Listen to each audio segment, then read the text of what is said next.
With the launch of STS-129 and its crew of 6 astronauts, Space Shuttle Atlantis will embark on an 11-day mission as astronauts begin stocking the station for life after Shuttle. As the number of remaining countdowns grows smaller, NASA has begun the transition from building the International Space Station to sustaining and utilizing it after the Space Shuttle fleet is retired.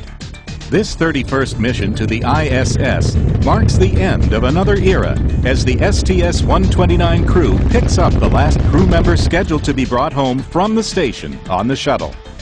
After Atlantis docks with the ISS, the crew of STS-129 will transfer 2 express logistics carriers to the station. The 2 ELCs hold large orbital replacement units, or ORUs.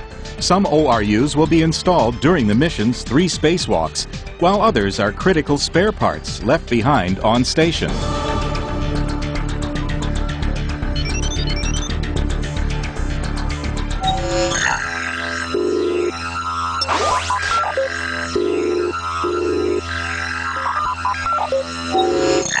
The crew of STS-129 is an even mix of 3 previously flown astronauts and 3 first-time space travelers. Marine Colonel Charlie Hobaugh will be making his 3rd spaceflight as he commands the STS-129 crew. On his last mission, Hobaugh flew as the pilot of STS-118.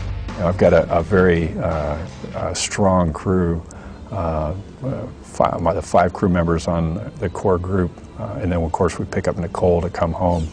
Navy Captain Barry Wilmore will make his first journey into space as the pilot of Atlantis. Wilmore will be responsible for robotic operations with both the shuttle and station arms, and he will fly the orbiter as it undocks from station near the end of the mission. Former National Football League draft pick Leland Melvin will fly with the Atlantis crew as Mission Specialist 1. STS-129 is his 2nd spaceflight. He first flew aboard STS-122 in 2008.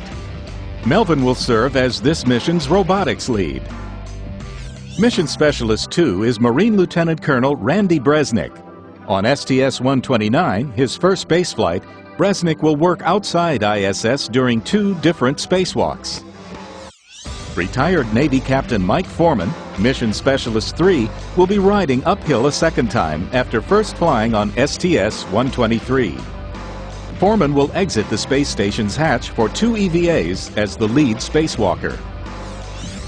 Dr. Bobby Satcher is Mission Specialist 4.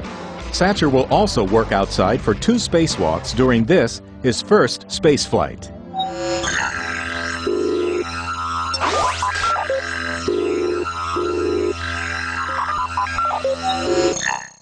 A key objective during STS-129, the first of 6 remaining flights before the shuttle is retired, is to bring home current ISS flight engineer Nicole Stott. Stott has been a resident on station since Discovery docked in late August. Yeah, of course, we're ending the shuttle rotation crew member era, essentially. When we bring Nicole home, we won't be bringing up a replacement for her. So once we bring her home, all crew members on station will be up and down on Soyuz. So that ends that rotation. As Atlantis reaches orbit and docks with ISS, NASA and its international partners are nearing the end of the construction phase of the space station. Most of the modules are there, but we need to make sure we have enough parts and bolts, batteries, everything else that enables us to continue to operate on the space station. We are taking up these express logistics carriers, ELCs, 2 of them. They're upwards of almost 14,000 pounds apiece, and they are loaded with replaceable units on both sides. We call them the Waffle 1 and Waffle 2. One of our main objectives is to get those attached to station, so once the heavy lift capability of the shuttle goes away when it retires, we'll have up a lot of spare parts like control moment gyros, pumps, nitrogen tanks, ammonia tanks. Atlantis will also carry several mid-deck payloads. These include the Glacier Station samples refrigerator, the mice drawer system returning 6 rodents from station, the spinal elongation experiment that measures the crew's seated height, and 2 Japanese experiments called Cerise and Rad Silk.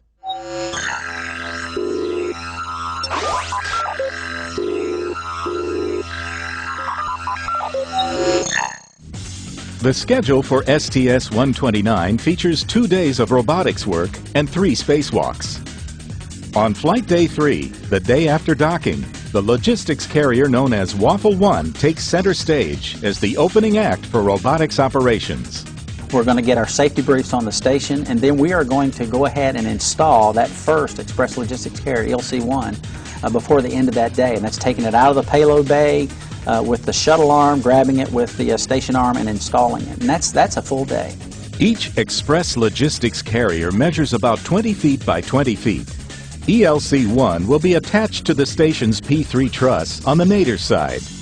This first logistics carrier is stocked with an ammonia tank assembly, a nitrogen tank assembly, a control moment gyro, a pump module, and a latching end effector for the station's robotic arm. During the first spacewalk on Flight Day 4, Foreman and Satcher will step outside, with Bresnik overseeing their timeline as the IV, intravehicular officer. Our first task is to take another spare part out of the Space Shuttle's payload bay, the SASA payload, which is the S-band antenna support assembly. It's an antenna that failed on orbit. They brought it back, refurbished it, now it's ready to go, and we'll put it back into the spare location. Melvin and Wilmore will fly Satcher and the SASA on the station arm to the Z1 truss. After helping Satcher transfer the spare SASA to its stowage location, Foreman will reroute wiring on Node 1 Unity for Node 3 Tranquility, removing a safety slide wire and swapping out a handrail. Meanwhile, as preventive maintenance, Satcher will lubricate the end effectors of the station's arm and the Japanese arm. On Flight Day 6, Foreman and Bresnik will go outside the orbiting spacecraft for EVA-2. Station arm operators Melvin and Expedition 21 flight engineer Jeff Williams will man the robotic systems. They will work together to transfer the ELC-2 logistics carrier to the S3 truss on the starboard zenith or top side of the station. Waffle 2 is stocked with an oxygen high-pressure gas tank, or HPGT, a trailing umbilical system reel assembly for the station's rail car, a control moment gyro, a nitrogen tank assembly, a pump module, and the hardware needed to attach and expose 2 MISSY-7 materials science experiment containers later on this mission. During this spacewalk, Foreman and Bresnik will relocate 2 antennas on the station's European module. One's AIS antenna that'll be going on the front side of Columbus. The other one's a ham radio, essentially a ham radio antenna that'll go on the bottom side out on the starboard end of Columbus. After relocating the VISA, Video Stanchion Support Assembly, Foreman and Bresnik will turn their attention to moving another antenna stanchion, the FPMU, Floating Potential Measurement Unit. The third and final EVA on Flight Day 8 features Satcher and Bresnik. They will install the oxygen HPGT, the high-pressure gas tank, outside of the ISS airlock. Now, before we can install it there's some MMOD shields, which are micrometeorite debris shields that the space station from these strikes that we got to move out of the way. So we'll be detaching those, moving them out of the way, and we can install the gas tank. Melvin and Wilmore will grapple the spare HPGT from the ELC-2 with the station arm and will carefully transfer the oxygen tank to Satcher and Bresnik for installation on the airlock. The other major activity is we'll be deploying these material science experiments called MISSIs. So we'll be getting those, and actually Randy will be getting those out of the cargo bay of the space shuttle and bringing those over to ELC-2 where they're installed and deployed. And I'll also be doing some rerouting of some cables on Node 1 in anticipation of future install of Node 3. After Atlantis undocks and returns to Earth, workers across the country and around the world will continue preparations for the first shuttle flight of 2010. STS-130 will install Node 3 Tranquility and the cupola to the station.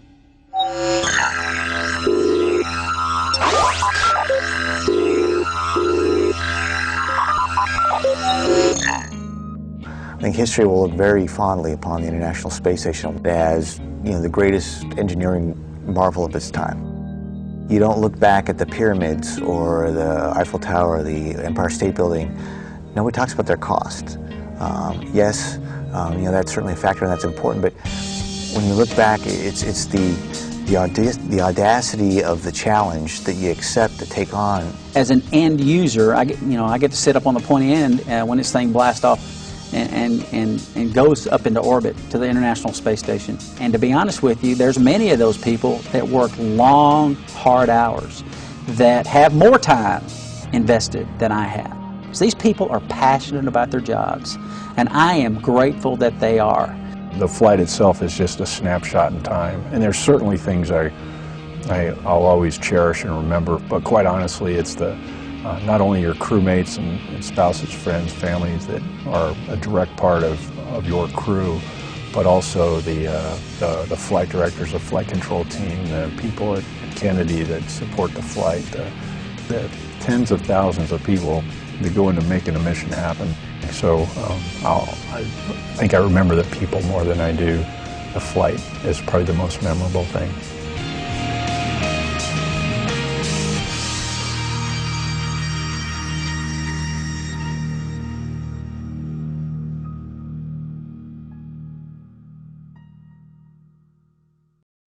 Why don't we start by you each telling us how you feel about this, unique situation that you have, having a baby anticipated to be delivered during Randy's mission. You can go first. I think, like most parents, I would, prefer to be there at the birth for sure. But, we don't pick this timing, and so it's, be a little bit disappointing not to see her, in person right when she enters the world. But fortunately, through the wonders of modern technical advancements and our amazing communication systems on the ISS and the Space Shuttle, hopefully I'll be able to hear and see the pictures and be able to talk to her maybe on the IP phone and see some video hopefully shortly thereafter, and be home only a few days afterwards. Yeah, I think similar to Randy, I'm a little disappointed that he won't be able to be there, but understanding that we don't choose the timing, and excited for him that he's doing what he's doing. I mean, he's trained, 1 year for this mission, but really he's been here 5, almost 6 years, and I'm just really excited for him and excited for us, and just begun basically a week beyond her being born. So excited for him to come home safely. Randy, you talked a little bit about how you might be able to hear about the birth or even see your new baby once she's born on orbit. But Rebecca, can you tell us what special preparations you're making for this unique situation? You can deliver the baby. Well, for the actual birth, really just trying to work his schedule along with the delivery of the baby. Due to medical reasons, I'm being induced 2 weeks early, so we're able to play with the date a little bit. So just working with my doctors and working with Randy's schedule to make sure that if possible, that we can do it on a day where he's not out doing an EVA, and maybe have a little more communication during that day. And then also setting up a support group here, and I've got family coming into town. My sister's coming in for the delivery, and then my mom's actually watching her child. So just like I said, setting up, making sure we have even the dog being walked. So. Family, mother and sister making sacrifice of not being able to go to the launch, so they can be in position to help out. Rebecca after the launch, which we greatly very much appreciate what everyone has offered to do with helping us through this. Great. Randy, you touched on it a little bit, but from orbit, once the baby's born, what assets and resources will you have? It depends. I mean, depends on the timing of the launch. We know the baby's, due date plus or minus a little bit, but it just depends on if we're docked or not. Obviously, if we're just shuttle, there's a few less, assets. We don't have the live video conference and that type of thing. But we're anything we have is far more than most military families get when somebody's deployed and they're not there for the birth. So. If I can get a simple radio call that, she's entered the world safely and Rebecca's doing great, everything above and beyond that's gravy. But if we're on, docked with space station, obviously the communication assets we have there are a lot better, and hopefully, things will align and satellites will be up, and I won't be too busy. I'll be able to chance to take a break, and maybe during lunch. And then say hi. work on being able to get some pictures and maybe a little video up, sent up after the fact. So. You mentioned you already have a son. Does he have a special role in all of this? Well, he thinks he's naming the baby Nemo, but or Stormy, our dog. Yes, but no, he's just ready to be big brother. He's excited about the baby. He's always asking, when's the baby going to come out and play? And goes up to her belly button and says, "Baby, come out." Yeah. I say that too sometimes. I bet. And the amazing thing about him is that, a year ago today, we hadn't even met him yet. And it's actually tomorrow's the anniversary of the first day we met him. Within 48 hours of being assigned to my STS-129, we got the call saying that we had a date to go to Ukraine for our adoption. And so we were over there 40 days last fall, adopting him, came back mid-December. And so we've got this wonderfully happy and healthy, little 3.5-year-old boy whose life, has changed completely. He's gone from, being in an orphanage on the other side of the planet to being in the space shuttle simulator here, flying with his dad, a couple weeks ago. Pretty and so amazing. It's just. I remember after we, must have been about a month or two after we got him, and we were home with him, and we had friends come over with a little baby. He goes, "Oh, baby, I want baby, I want baby." I'm like, "I'm sorry, I can't help you out there." And then 3 months after getting home with him, we're giving him what he wants. So we're fortunate to witness the miracle of adoption as well as the miracle of childbirth, and all in 1 year. We're just amazingly blessed. I assume you, Rebecca, and the baby will not travel to the landing. When do you anticipate Randy will be able to see the baby for the first time? No, I probably won't go to the landing. He keeps on telling me, no, don't try to come to the landing. Yeah, we haven't had such good luck at landing at KSC. I'd hate for them to make that trip, have us land somewhere else. But probably be maybe the day after you land. As soon as possible. Yeah. As soon as possible. Yep. I will look forward to that landing and Scorch, make it nice and safe. Probably more than anybody has in the history of the Space Shuttle program. Great. Well, that's the last question I had. Anything else you want to add? Or that we didn't cover that you would like? No, just I think we're very appreciative of NASA and all the people here that have been so supportive and that have just really offered up help, and everything from helping us out with our son to with coordinating things while Randy's up there, and getting me to the launch and helping out with me at the launch, and we're just very appreciative of all that NASA has done for us too, and all the people here. And with her being the hardworking NASA employee that she is, still working, this week, her last day is going to be Friday, and I go into quarantine on Monday. So everybody that's been here at JSC that's been helping her out along during the pregnancy, and helping her while she's been pregnant and sick of a bunch. And so we appreciate that too. From Launch Complex 39 at the Kennedy Space Center in Florida, this is Shuttle Launch Control at T-minus 3 hours and holding. We are now in the final 5 hours of the countdown for the launch of Space Shuttle Atlantis on mission STS-129. The countdown is being controlled from Fairing Room 4 at the Launch Control Center, and we are on schedule for a liftoff targeted for 2:28 p.m. Eastern Time. This is the 129th launch of the Space Shuttle program, the 31st launch of Space Shuttle Atlantis, and the 31st visit to the International Space Station. This is an 11-day mission that includes 3 6.5-hour EVAs or spacewalks. Landing is currently planned for the day after Thanksgiving on November 27th at 9:43 a.m. And we see our commander, Charlie Hobaugh, an astronaut since 1996 and a veteran of 2 space shuttle flights, STS-104 and STS-118. And pilot Butch Wilmore, he's making his first flight. He's served here at Kennedy Space Center on the astronaut support team at KSC in launch and landing operations. He was selected as an astronaut in 2000. And mission specialist Mike Foreman, veteran of STS-123 in March 2008. He has 378 hours in space, including over 19 hours of EVA time in 3 spacewalks. And Dr. Robert Satcher, Bobby Satcher, selected as an astronaut in 2006. He's now making his first flight on the space shuttle. And mission specialist Randy Bresnik making his first flight and also serving as an EVA crew member on mission STS-129. And Leland Melvin, having flown on STS-122 in 2008, and he has logged over 306 hours in space.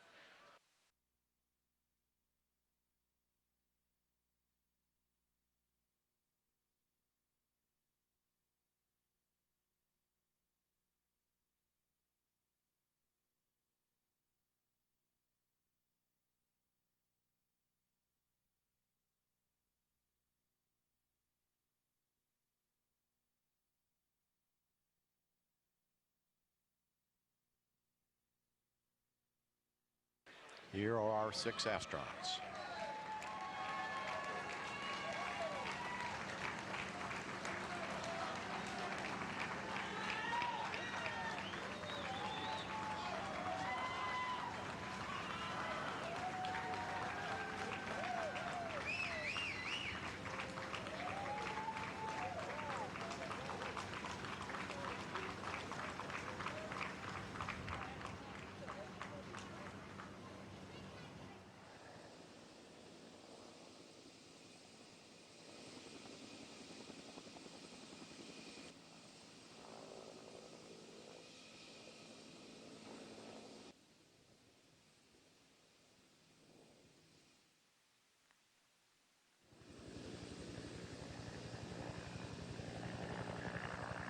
Crew stopping for a brief moment to look up at Space Shuttle Atlantis.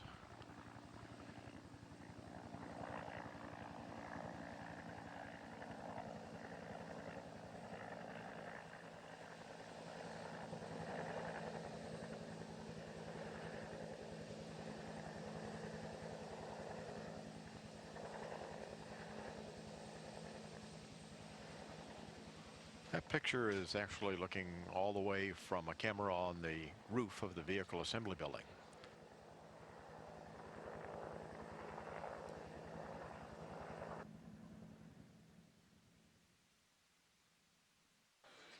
And they are now at the orbiter access arm.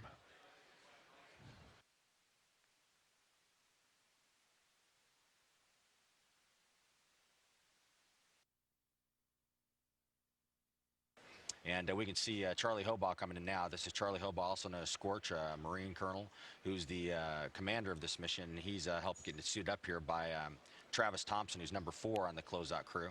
Travis is a longtime closeout crew member. He's been doing it for over half the shuttle flights, and he's helping Charlie get his harness on before he goes in. And there he's being helped into his seat. Is this the one that's going? Yeah, we can see here, as I talked about, you can see that there's both guys in there happen. That's Joe Akabe has his hand on his head there, and that's the astronaut that's in there. You can kind of see Drew's leg on the bottom there. He's going to get up here and start helping Scorch get everything all settled. And Joe's job at this point is essentially to help Drew. Drew is the suit insertion tech, is responsible for getting Charlie all strapped in and all set up correctly. And Joe essentially is helping him. You'll see him handling the parachute straps and the comm gear, help with the helmet. You saw him protecting Scorch's head as he got into his seat to make sure that we don't injure a crew member. So it's a very difficult process with these bulky suits to actually get on board and get in the right place. And so it really helps to have 2 folks. Yeah, let's see who we got here now getting ready to board Atlantis. Okay, we've got a couple of them lined up. Closer to the hatch there is Mike Foreman, and he's going to be the first guy onto the middeck. We kind of do a flight deck, flight deck, middeck as we go through, because obviously it's very difficult to get more than one person strapped in at a time. So you can see George Brittingham, who's number 7 there. He's the insertion tech for the middeck. He's doing final checks on Mike, and Mike's going to be the first one onto the middeck. And You can kind of do the middeck in any order you want from the outside, either to the right middeck or left middeck first. The center seat has to go last because you have to go over the center seat. It's the mission specialist number 6 seat to get anybody on. Now, in this case, there's only 6 people because they're actually picking up their 7th crew member on board the International Space Station. So Mike's seat is actually the left seat on the middeck, and he has to go over the right seat on the middeck to get up there. So that's why he's going into the middeck first. So you can see him saying goodbye to Travis, waving to everybody, and getting handshakes from Jack Burrett and everyone else on the closeout crew before he goes on board.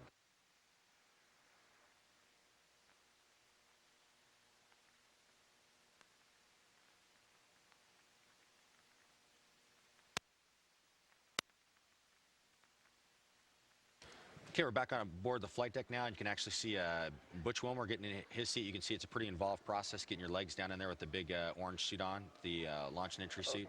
So you can see him getting down in position there. Once again, we've got Joe standing on the floor behind him. He's going to help get him in, as well as Drew will be standing on the mission specialist number 2 seat to help him get all connected up. So it's very important. You can see Butch here trying to push himself as far down in the seat as possible. That's very necessary to get the parachute on right and everything like that. And it's hard to push yourself into your seat because you're in the vertical. So getting yourself down against the seat pan is a very important thing, and you can see it's a little bit of a struggle. Go ahead. We have flashback to the white room here. You can see Leland Melvin, who's going to go into the number 6 seat, the second one downstairs on the right. Bobby is going to the 2nd seat on the right downstairs. Leland came in. He's going to go on the rightmost seat on the flight deck. He's mission specialist number 1 going uphill. So he's actually going to go there. Once they're done with Butch and they're no longer standing on those seats, we'll get him across the mission specialist number 2 seat into mission specialist number 1 seat. Okay, so now we have Bobby Satcher going into the middeck. That means Mike Foreman's strapping is complete. It's a little bit easier on the middeck today, only having 2 crew members. So it takes a little bit less time. You got more room to maneuver down there because there's only 2 seats. So that goes pretty smoothly on days like this. The 3rd seat coming home is going to be filled by Nicole Stott, who's really the first member of STS-129. She launched on STS-128 back in August, and she's been on board the International Space Station now for a couple months. And she'll be the 7th crew member coming home. Great view of the white room here. The final crew member that goes on, it's always mission specialist number 2. They are always the last person on board. They've got that center seat on the flight deck is Randy Brezhnik, and this is Randy's first flight. He's a rookie on this flight. He's doing a couple spacewalks. He's also the intravehicular crew member on one of the spacewalks and doing some robotics work. So this is his first trip into space. Nice shot of Randy going on here, and you can see why he's the last crew member in. His seat was Grand Central Station for getting the other 3 in on the flight deck, so that's why he's the last crew member in. And right dead center, down the middle, he's the flight engineer that will help out the commander and the pilot as they go launch into space and also back on entry. And he's kind of the guy keeping track of a lot of the checklists and things like that. So he'll be flight engineer for both launch and landing? For both launch and landing, yes.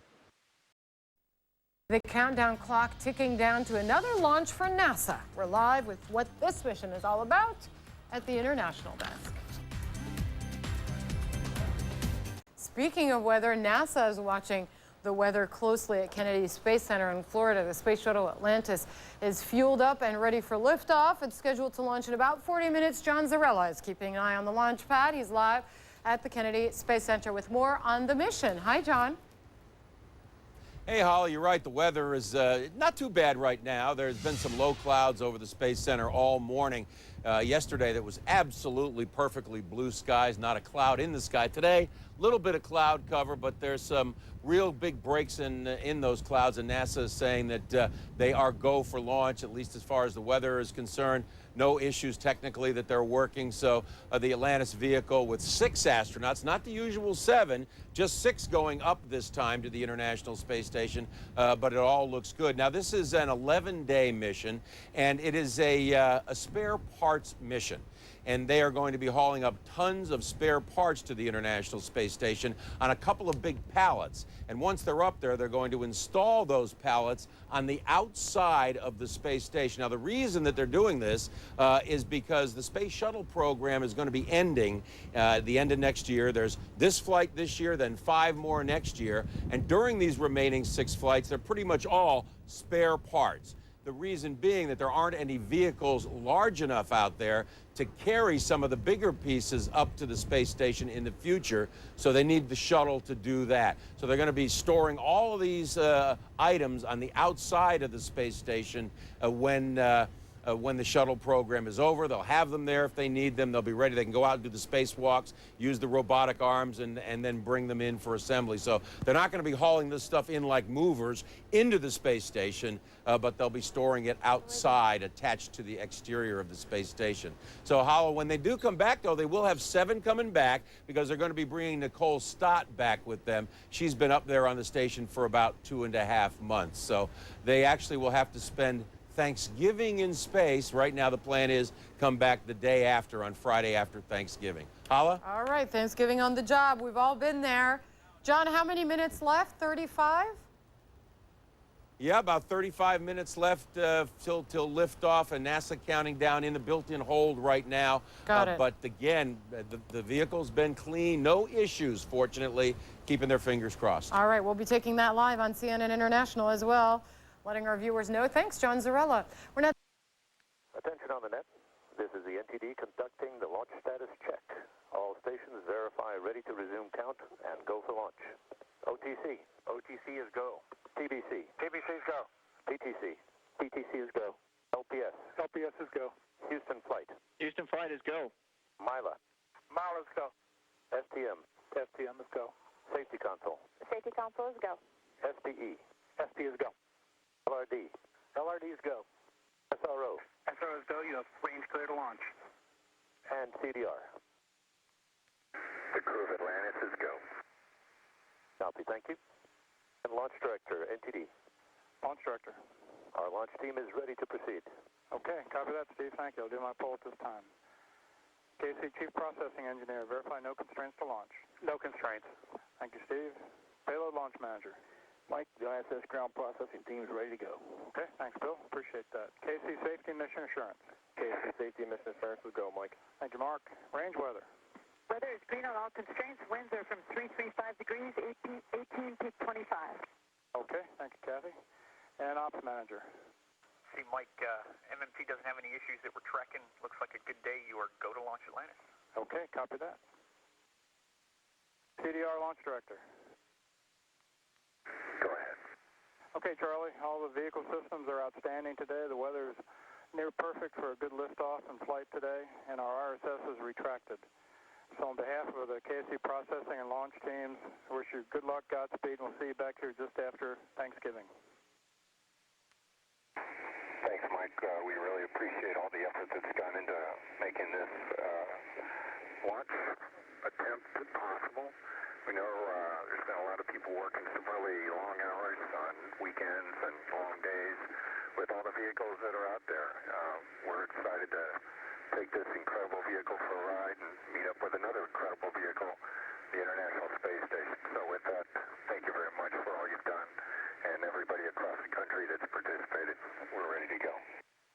Thank you very much, Scorch. Appreciate that. NTD, with that, you are clear to launch Atlantis. Copy. Clear to launch. The countdown clock will resume on my mark. 3, 2, 1, mark. T-minus 9 minutes and counting. GLS auto sequence has been initiated. It takes off in just 8 minutes for the International Space Station. You will see the takeoff live on this program.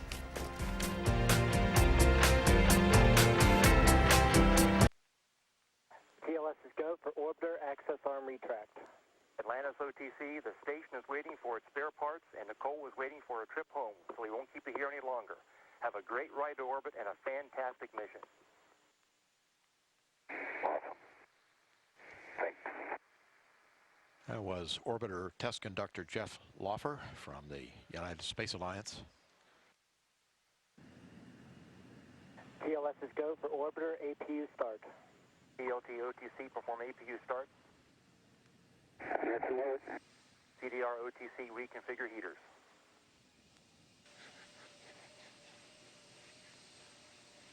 Caution in 1 and memory clear. No unexpected errors. I copy. In Atlantis, close and lock your visors. Initiate O2 flow. Close and visors. Initiating O2 flow. Fuel cells now on internal.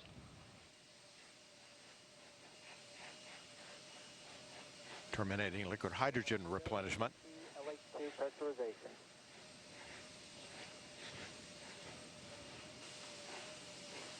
And the handoff to Atlantis's onboard computers. Atlantis now in control of the countdown.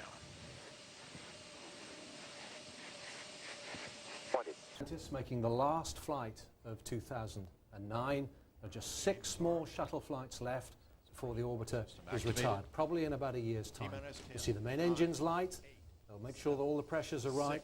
Then they'll ignite the solid rocket boosters, and Atlantis will go. Let's watch it. 2, 1, 0, and liftoff of Space Shuttle Atlantis on a mission to build, resupply, and to do research on the International Space Station. Houston now controlling. Atlantis begins its penultimate journey to shore up the International Space Station. Atlantis now in the proper alignment for its 8.5-minute ride to orbit. 4.5 million pounds of hardware and humans taking aim on the International Outpost. 30 seconds into the flight. Atlantis almost 2 miles in altitude, almost 6 miles downrange from the Kennedy Space Center already, traveling 500 miles an hour. The 3 liquid fuel main engines now throttling back to 72% of rated performance, going into the bucket, reducing the stress on the shuttle as it breaks through the sound barrier. Wow, that is really something, isn't it? 55 seconds into the flight. Fantastic sight, isn't it? As I say, just 6 more. There's just 5 more after this. It's an extraordinary sight. I mean, I was there about a year and a half ago. You see it go. You don't hear it, first of all. You see it, and it's an incredibly bright light. Then you hear it. Then you feel it. You feel this sound, this vibration go right through you. The thrust at launch here is 33,000 kilonewtons of thrust. Now that probably doesn't mean anything to you. You imagine 48 Concords strapped together at takeoff, and that's the kind of thrust that the shuttle produces when it lifts off. And the mass of the vehicle, the orbiter, the whole stack is about 2,000 tons, and you need that thrust in order to lift just 16 tons of payload, which is what they're going to deliver to the space station in this 11-day mission. A lot of kit they're taking up, isn't it? Because they're not going to make many more of these journeys. Well, because we have just 5 more shuttle flights after this, they need to make sure that the space station is fully stocked up, particularly with the large items. So there are particular things like tanks, like gyroscopes, that the space station needs to sustain itself, but only the shuttle is large enough to take up. Now, the robotic freighters that will have the job of doing logistics, of doing resupply in the coming years, they don't have the capacity, the capability to lift those types of item. At least some of them don't. So they want to make sure that by the time they stand the orbiter down, probably at the end of next year, maybe the early part of 2011, the key parts are there. They've also got some very teeny tiny cargo on board, and I'm talking about the worms, the elegant worms. Yes, the pattern of the last few flights is to start to do more and more science. We've been in a phase where we've been very construction orientated. After 2003 and the shuttle disaster then on Columbia, it was all about finishing the space station, and everything went into doing that. But more and more now, as we get towards the end of the construction phase, we're starting to see more science. So they're taking up little tiny worms that will help them understand more about genetics and bacteria, these types of things.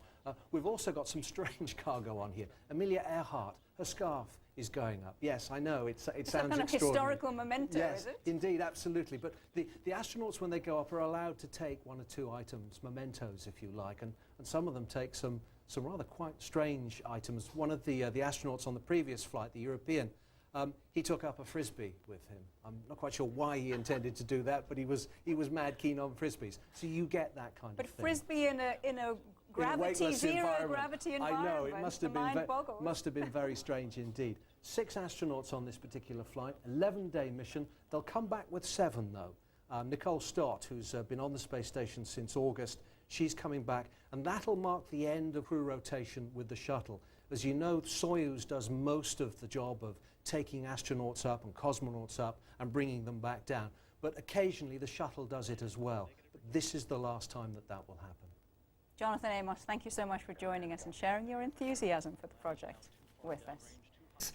Took off just moments ago from the Kennedy Space Center in Florida. 7, 6, 5, 4, 3, 2, 1, 0, and liftoff of Space Shuttle Atlantis on a mission to build, resupply, and to do research. The shuttle is now powering its way towards the International Space Station. 6 astronauts are on board, along with large spare parts that will be used to help extend the International Space Station's life. We've seen the separation of the solid rocket boosters, and the external tank is still connected, but there we'll be following live, and we'll be obviously following this as it makes its way up to the space station. Now, the market. Die US-Raumfähre Atlantis ist mit 6 Astronauten an Bord zur internationalen Raumstation ISS gestartet. Das Space Shuttle hob pünktlich vom Weltraumbahnhof Cape Canaveral in Florida ab. Hauptaufgabe während der 12-tägigen Mission ist es, rund 12 Tonnen Ersatzteile und Instrumente zur ISS zu bringen. Es sind 3 Außeneinsätze der Astronauten geplant.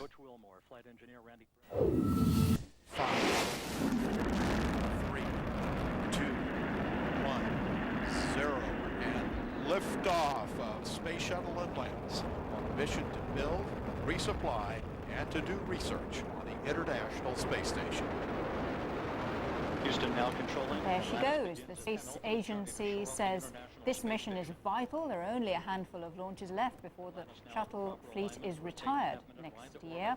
Atlantis is delivering a lot of spare parts to the International Space Station and 6 astronauts, and on top of all that, it has a rather unusual cargo of some microscopic worms. Why? Well, they're going to be used in scientific experiments, which it's hoped will have important implications for us, their 4-limbed space colleagues, their 4-limbed relatives, because apparently 80% of our DNA, well, we have it in common with these strange invertebrates. And the hope is that eventually we'll be able to understand things like muscle atrophy, not just in astronauts, but in aging humans, all of us. Atlantis ist zur internationalen Raumstation ISS gestartet. Mit 6 Astronauten und 12 Tonnen Nachschub an Bord. Ein richtiger Weltraumlastwagen. 5-mal soll das noch passieren, dann ist nächstes Jahr im Herbst Schluss mit dem Shuttle-Programm. Man kann auch nicht gerade behaupten, dass diese Shuttle weit herumgekommen wären. Ihr Ziel, die Raumstation, fliegt in lächerlichen 350 Kilometer Höhe. Da erzählt uns Hildegard Werth über ein kleines, tapferes Raumfahrzeug von ganz anderem Kaliber. Spirit ist auf dem Mars so weit von der Erde weg, dass ihre Funksignale zu uns eine halbe Stunde unterwegs sind. Und jetzt ist Spirit in Schwierigkeiten, aber Spirit gibt niemand so leicht auf. Verdammt weit weg ist der Mars, wenn man einem helfen will, der dort im Sand feststeckt. Mehr als 100 Millionen Kilometer. Seit Monaten haben Forscher am Modell an Lösungen getüftelt. Heute schicken sie Spirit die Kommandos, mit denen sie sich aus eigener Kraft befreien soll. Obwohl Spirit dort schon eine ganze Weile festsitzt, ist sie nicht untätig gewesen. Sie hat uns mit ihren Instrumenten geholfen, das Material zu untersuchen, in dem sie feststeckt. Und das ist absolut faszinierend. Wir finden da den bisher besten Beweis, dass es dort Wasser gegeben hat. Seit mehr als 2000 Marstagen kurvt Spirit auf dem roten Planeten herum. Sie hat mittlerweile mehr als 7 Kilometer zurückgelegt und sogar eine Hügelkette erklommen, die vorher als unbezwingbar galt. Einer hat Spirits Schicksal mit besonderer Anteilnahme verfolgt, Gösta Klingelhöfer. Eines seiner Messgeräte ist mit auf dem Mars. Für den Forscher eine Zitterpartie, zumal Spirit seit langem nur noch rückwärts fährt. Ein Vorderrad dreht sich nicht mehr. Der Defekt mit dem Rad hat den positiven Aspekt, dass quasi beim Fahren eine Furche automatisch gezogen wird. Und da sind sehr wichtige und entscheidende Informationen und Proben auch gefunden worden. Mehrere stürmische Marswinter hat der Rover ohne Schaden überstanden. Jetzt wird ein Sandloch Spirit zum Verhängnis. Sie wird es schwer haben, herauszukommen, wissen die Forscher. Sie können nur abwarten, ob sie es schafft. Es ist natürlich eine traurige Sache für uns. Seit über 6 Jahren sind wir jetzt auf dem Mars aktiv. Aber wir haben natürlich innerlich immer gewusst, dass so ein Moment kommen wird, dass er dann dort sein Rovergrab finden wird. Wenn nicht doch noch ein Wunder geschieht. Und Wunder hat es bei Spirits Mission schon viele gegeben. Wir fanden gerade, dass sie wirklich aussieht wie E.T., wenn sie da so mit ihren kleinen Augen über den Mars fährt. Also Spirit, call home. Das war's von uns. Weiter geht es mit dem Montagskino. Viel Spaß dabei. Bis morgen. Schönen Abend. Tschüss. Internationalen Raumstation ISS gestartet. Space Shuttle hob planmäßig vom Weltraumbahnhof Cape Canaveral in Florida ab. Die Atlantis soll mehr als 12 Tonnen Ersatzteile und Instrumente zur ISS bringen. An Bord sind 6 Astronauten. Während der 11-tägigen Mission sind 3 Außeneinsätze geplant. The Twitterers twittering all about the space station, all about the space shuttle, and they are having a great time. How many crew is now getting off? All right, and we're going to be taking you on a rocket ride. NASA's Tweet Up as Backstory continues.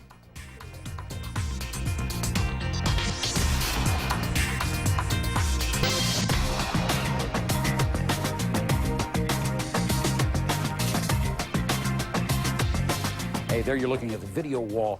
A great picture of Central Park right now. You know, the space shuttle Atlantis is on its way to the International Space Station right now, carrying a payload of hardware and humans, so to speak. It's set to reach the space station Wednesday. NASA wants to stockpile as many pumps, tanks, gyroscopes, and such as possible before the shuttle fleet is retired next autumn. Now, other spacecraft aren't big enough to carry those kind of large pieces of equipment. This is NASA's last shuttle flight of the year. Now, our John Zarella, he covered the launch, as he always does for us, from the Kennedy Space Center. And his producer, Kim Siegel, sent us a very cool picture. Let's take a look at that.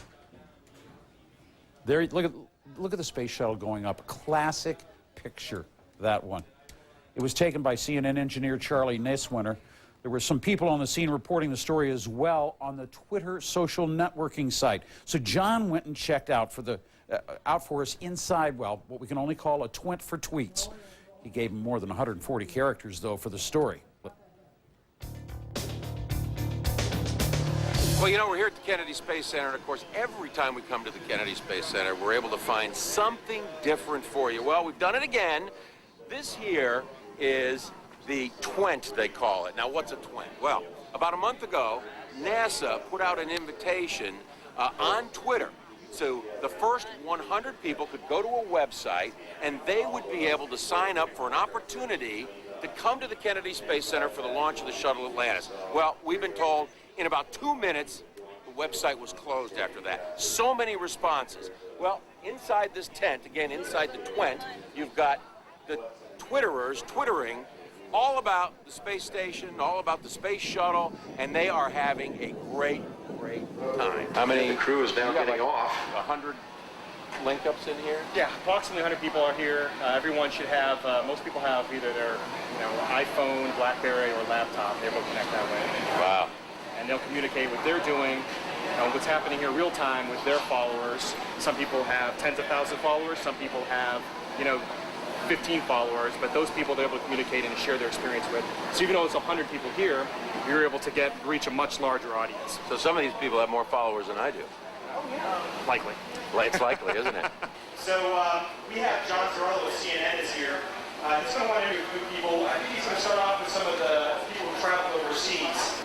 You know, when you saw this opportunity to do this, what were you thinking to yourself? I actually got a letter from NASA HQ from Beth Beck, an email, and the very first thing I thought to myself was, this is a joke. Some of my friends are giving me a hard time. It's the only place that's kind of cool to be a geek, to be honest. I mean, I can say I'm an astrophysicist and I don't have to kind of hide in shame. Why would you hide in shame about being an astrophysicist?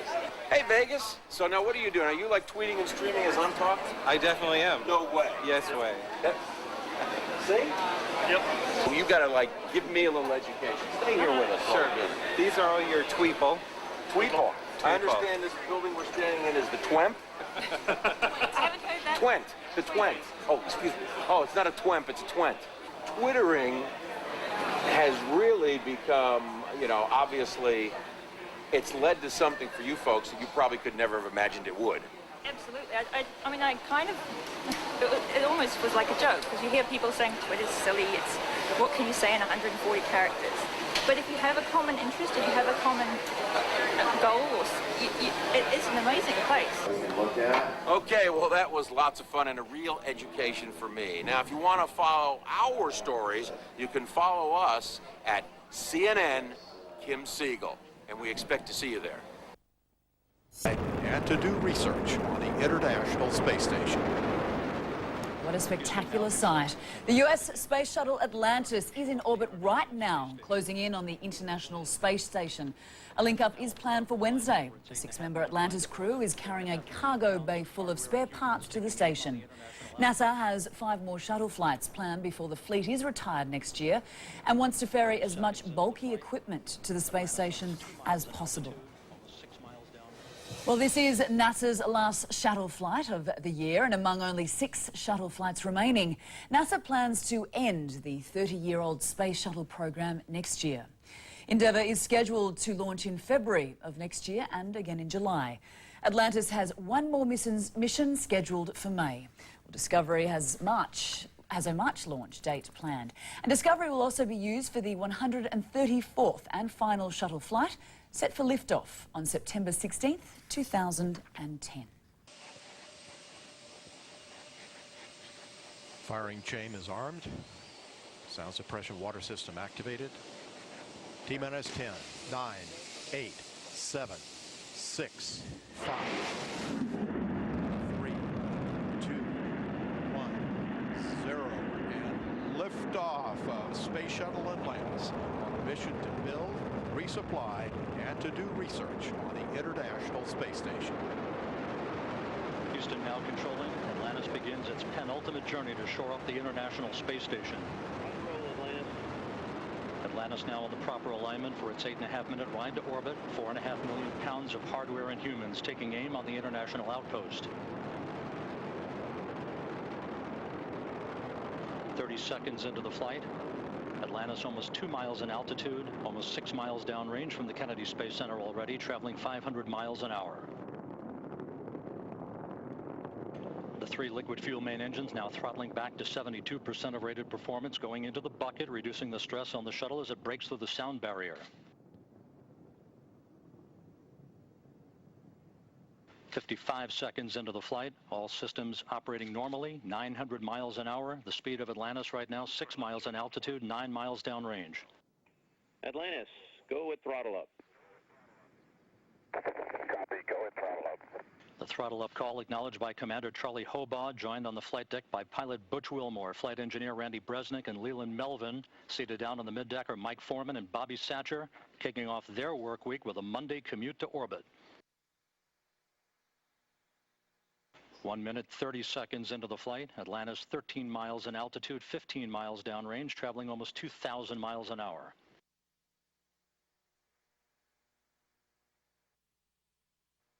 Three good auxiliary power units, 3 good fuel cells, 3 good main engines.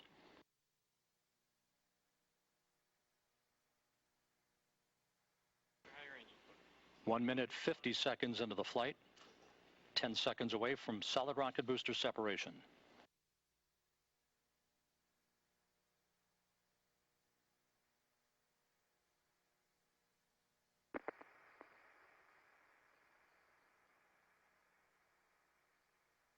Booster officer confirms staging a good solid rocket booster separation. Guidance now converging. Atlantis steering into the center lane of Highway 129 en route to the International Space Station. 2 minutes, 20 seconds into the flight, 34 miles in altitude, 48 miles downrange. Atlantis traveling 3,200 miles an hour.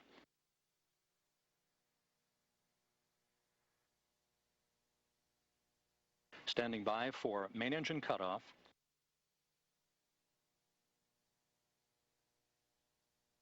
Main engine cutoff confirmed by the booster officer, standing by for external tank separation.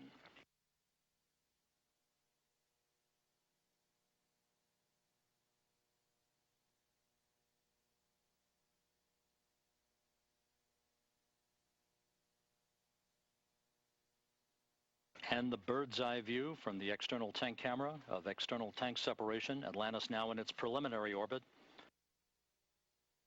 Commander Charlie Hobaugh will now maneuver Atlantis so that cameras embedded in the shuttle's umbilical well can perform photography of the discarded external fuel tank.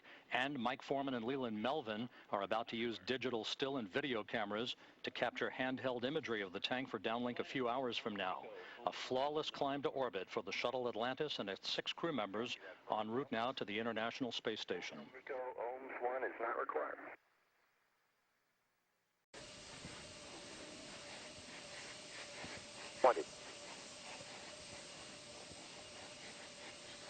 Firing chain is armed.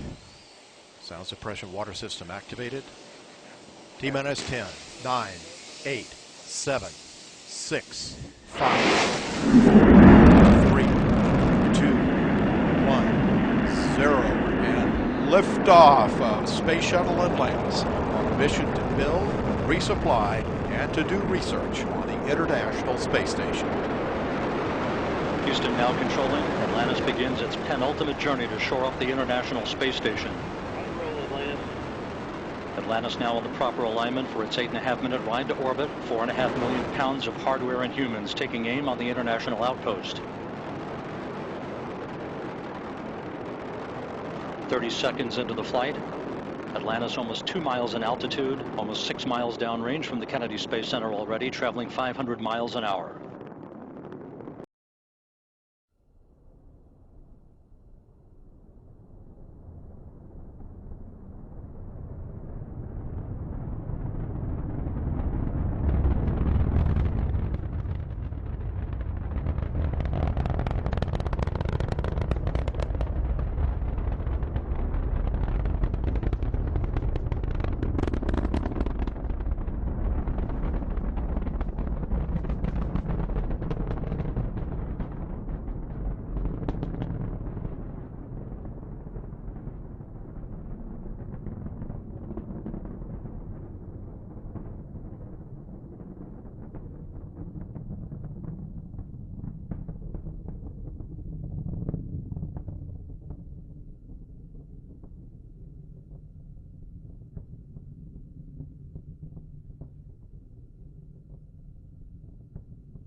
Sound suppression water system activated. T-minus 10, 9, 8, 7, 6, 5, 3, 2, 1, 0. And liftoff of Space Shuttle Atlantis on a mission to build, resupply, and to do research on the International Space Station. Houston now controlling. Atlantis begins its penultimate journey to shore up the International Space Station. Atlantis now on the proper alignment for its 8.5-minute ride to orbit. 4.5 million pounds of hardware and humans taking aim on the International Outpost. 30 seconds into the flight. Atlantis almost 2 miles in altitude, almost 6 miles downrange from the Kennedy Space Center already, traveling 500 miles an hour. The 3 liquid fuel main engines now throttling back to 72% of rated performance, going into the bucket, reducing the stress on the shuttle as it breaks through the sound barrier.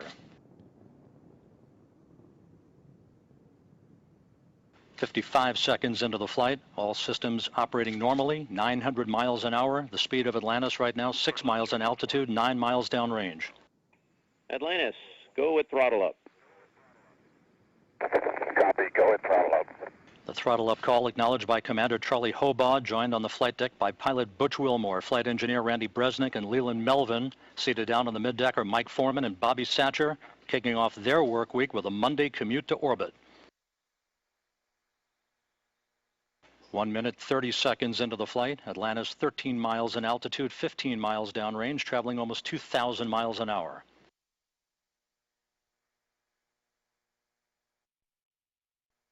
Three good auxiliary power units, 3 good fuel cells, 3 good main engines.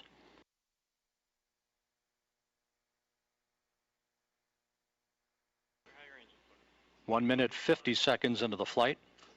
10 seconds away from solid rocket booster separation.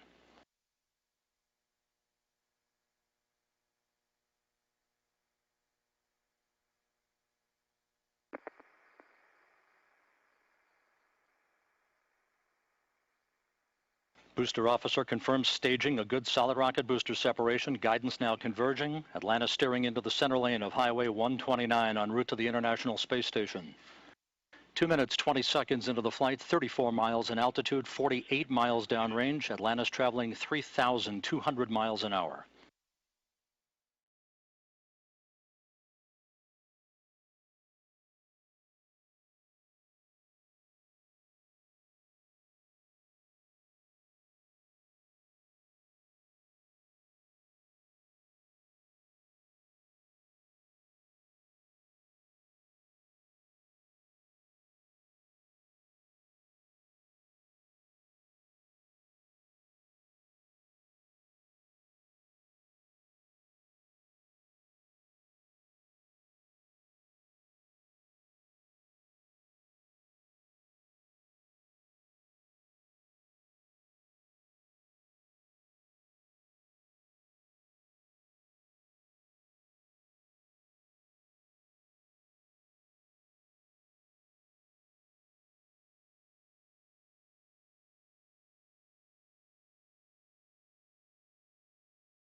9, 8, 7, 6, 5, 3, 2, 1, 0, and liftoff of Space Shuttle Atlantis on a mission to build, resupply, and to do research on the International Space Station.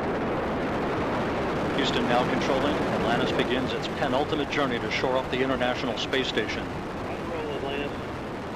Atlantis now in the proper alignment for its 8.5-minute ride to orbit. 4.5 million pounds of hardware and humans taking aim on the International Outpost.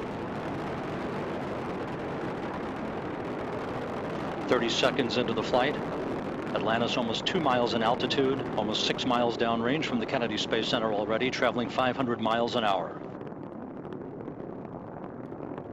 The 3 liquid fuel main engines now throttling back to 72% of rated performance, going into the bucket, reducing the stress on the shuttle as it breaks through the sound barrier. 55 seconds into the flight, all systems operating normally, 900 miles an hour. The speed of Atlantis right now, 6 miles in altitude, 9 miles downrange. Atlantis, go with throttle up. Copy, go with throttle up. The throttle up call acknowledged by Commander Charlie Hobaugh, joined on the flight deck by pilot Butch Wilmore, flight engineer Randy Bresnik, and Leland Melvin. Seated down on the middeck are Mike Foreman and Bobby Satcher, kicking off their work week with a Monday commute to orbit. 1 minute, 30 seconds into the flight. Atlantis 13 miles in altitude, 15 miles downrange, traveling almost 2,000 miles an hour.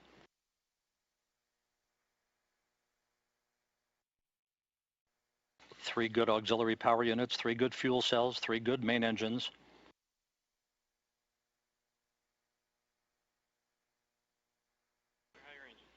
One minute, 50 seconds into the flight. 10 seconds away from solid rocket booster separation.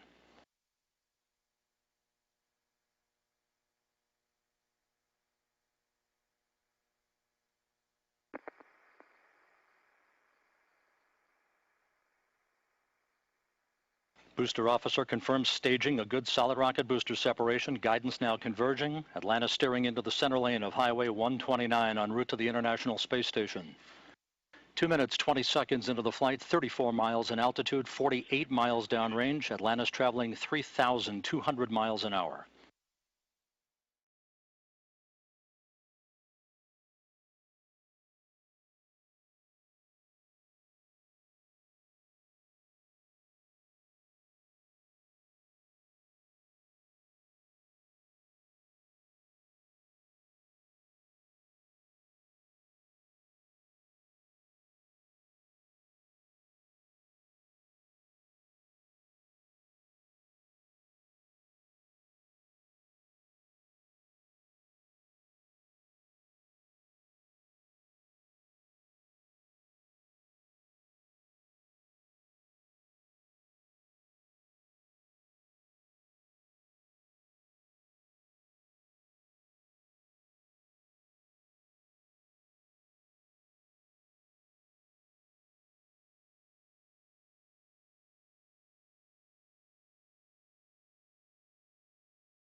This is Mission Control Houston receiving downlink video that was recorded on board the Space Shuttle Atlantis immediately after the Space Shuttle separated from its external tank that was carrying the fuel and oxidizer used to power the 3 main engines as it launched from the Kennedy Space Center in Florida at 1:28 p.m. Central Time today.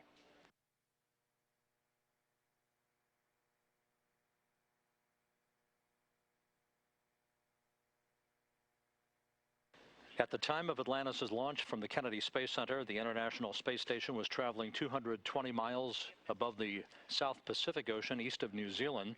The crew on board the International Space Station had an opportunity to gather around one of their laptop computers and watch a video uplink of the launch. Jeff Williams, who soon will become the Expedition 22 commander following the departure of Roman Romanenko, Frank DeWinna, who's the current station commander from the European Space Agency, and Canadian Space Agency astronaut Bob Thirsk. Williams, DeWinna on the right, and Nicole Stott took time out to watch the launch and the climb of Stott's ride home, the Shuttle Atlantis, from the Kennedy Space Center to orbit. Nicole Stott arrived at the International Space Station in late summer on the STS-128 mission. And again, she will be coming home as a shuttle mission specialist on STS-129, actually converting from her role as an Expedition 21 flight engineer to that of an Atlantis mission specialist at the time of hatch opening. This is the last use of the shuttle for a space station crew rotation activity. In this case, not a rotation, rather a depletion of the crew from 6 crew members to 5 crew members. The current launch schedule calls for the next launch of a station crew on a Russian Soyuz vehicle to occur December 21st from the Baikonur Cosmodrome in Kazakhstan. That will be an augmenting flight to supplement Jeff Williams and Russian cosmonaut Max Sarayev, who will be a 2-man crew for a 3-week period during what is called the indirect crew handover time frame, the first such indirect crew handover coming up following the departure of Nicole Stott and the subsequent landing of DeWinna, Romanenko, and Thirsk in their Soyuz vehicle, with their landing in the TMA-15 spacecraft scheduled for December 1st. And Houston Atlantis, payload doors are open, procedure complete. We copy. Nice job getting the doors open there. And with that, you are go for orbit ops. Thanks, Fergie. Go for orbit ops.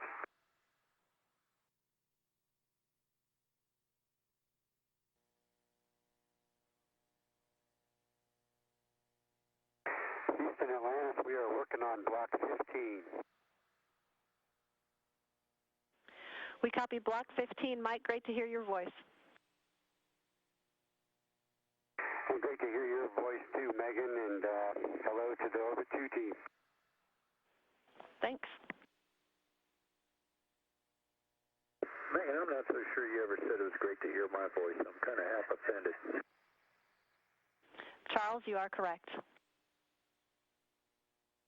Oh, so we're going to be that way. All right.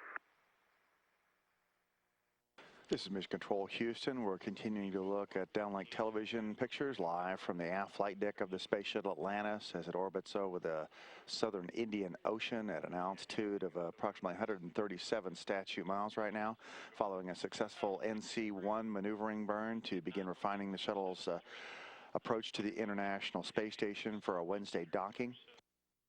We can see the shuttle's robotic arm being maneuvered by Leland Melvin and Randy Bresnik, working from controls on the aft flight deck, which is just forward of this location for the camera, which is looking past the orbiter docking system at the robotic arm as it is checked out.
Atlantis, and a very special good morning to you, Butch.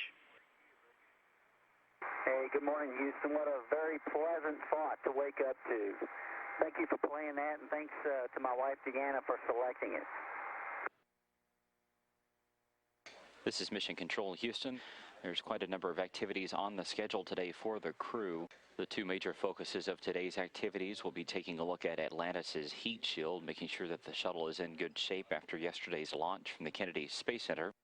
While this activity is going on, Randy Bresnik, Bobby Satcher, and Mike Foreman, the three spacewalkers for this mission, will be taking a look at their spacesuits that are on board Atlantis, getting them ready to go. They'll be transferred over to the International Space Station after tomorrow's docking takes place. The crew will also be setting up what's called the centerline camera. This will give Commander Charlie Hobaugh and pilot Barry Wilmore a more detailed view of the International Space Station and pressurized mating adapter number 2 as Atlantis closes in for tomorrow's docking. Mission Specialist Leland Melvin there working on the middeck of Atlantis. The crew continues to work through their morning activities. Melvin, as well as the rest of the crew, will be taking turns today piloting Atlantis' robotic arm with its 50-foot-long orbiter boom sensor system extension on the end of it as they conduct this inspection of Atlantis' heat shield.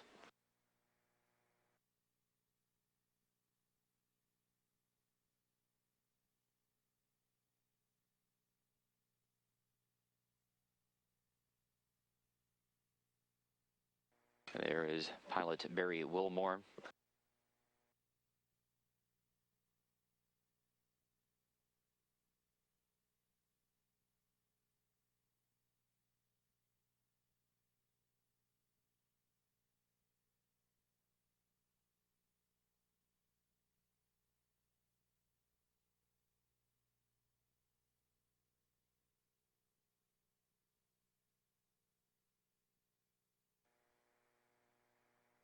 Nicole Stott there in the forward part of your picture in her last few days as a member of Expedition 21.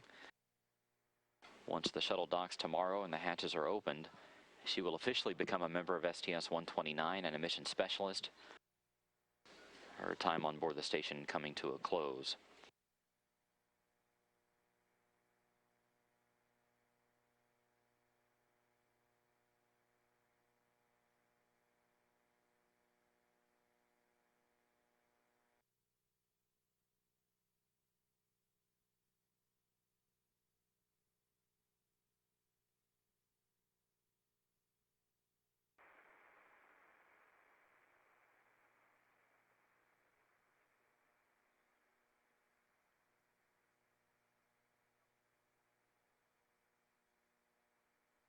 That's Expedition 21 flight engineer Jeff Williams, who is soon to become the commander of Expedition 22. He is working inside Unity. That is the connecting node between the U.S. segment of the station and the Russian segment of the station. It is also where the Quest airlock is located. Okay. And it is also where Node 3 or Tranquility will be attached early next year. There's quite a bit of work that the crew has been working through over the past few weeks, getting this part of the station ready to go for the connection of that brand new segment that's coming up on mission STS-130. There's a lot of internal cable routing that the crew has been working on, which you see Williams there participating in.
A team here in Houston reporting, and as you can see, the orbiter boom sensor system has now been lifted up out of Atlantis' payload bay. Okay, Stan, ABRS status light is green, and the numbers for the CGBA, day 0, 16:45, temperature 10.0. Copy all. Thank you.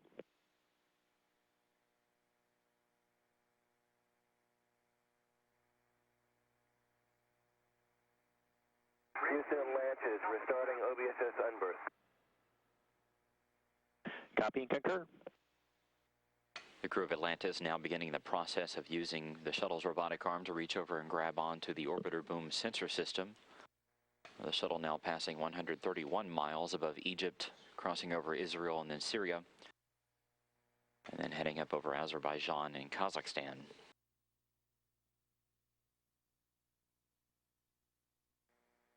You're getting a good look down into Atlantis' payload bay now of the two express logistics carriers, the ELCs, that are the focus of this mission. ELC-1 is the one that's you're looking at right now. It's in the forward part of the payload bay. ELC-2 is tucked away back behind it.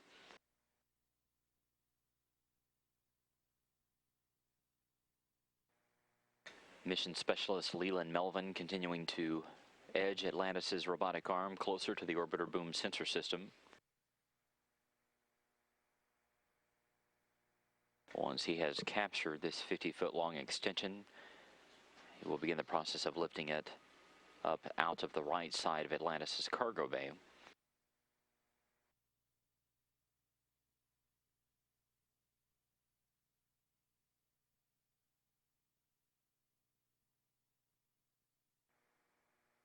Houston Atlantis, we started reporting. Copy. The inspection of the starboard wing, or the right wing of Atlantis, now underway. That got kicked off at 7:39 a.m. Central Time. The inspection of this part of the shuttle will take a little more than an hour. After that is complete, the crew will turn their attention to the nose cap, the very front part of the shuttle. They will take a look at the reinforced carbon material that makes up that part of the spacecraft. And then once that is complete, they will move the orbiter boom sensor system over to the port wing, or the left wing, and finish up that activity as well. Commander Charlie Hobaugh, pilot Barry Wilmore, and mission specialist Leland Melvin, who is the lead robotics officer for this flight, are at the controls of Atlantis' robotic arm at this point in time. As we mentioned earlier, the team here in Houston is watching along, taking a look at this video footage that is coming down from the two sensor packages on the end of the OBSS. They will take a look at this data and these images over the next few days. The crew on board recording this footage as well. It will be played back in case the team here in Houston misses any of it as Shuttle Atlantis passes out of communications range.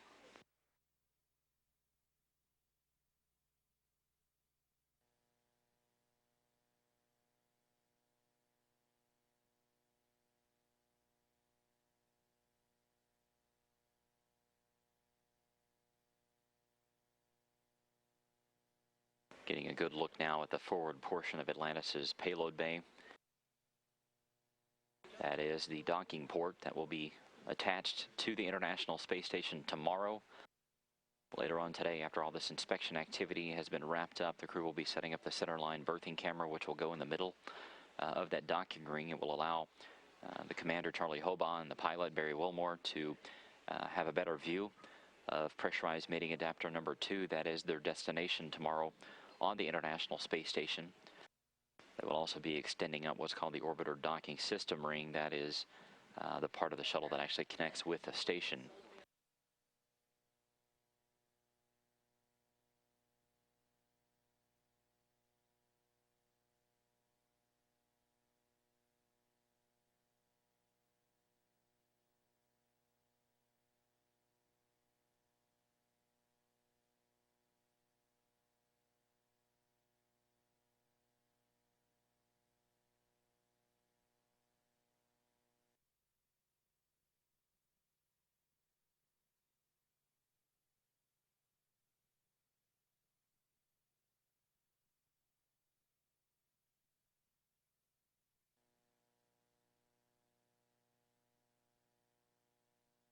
robotic arm operators Butch Wilmore and Leland Melvin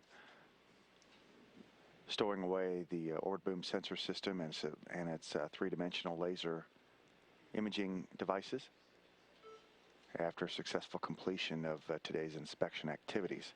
Next activity for the robotic arm is going to be the release of the orbit boom sensor system, and then it will grapple the external logistics carrier number 1, which will be the first piece of equipment carrying spare parts delivered to the International Space Station following tomorrow's 10:53 a.m. Central Time docking with the station.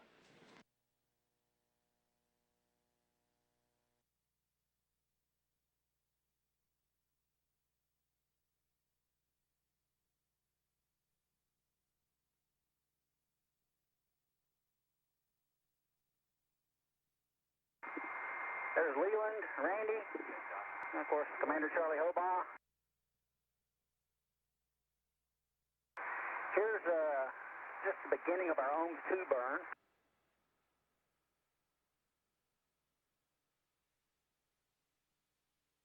Come up here just in a second.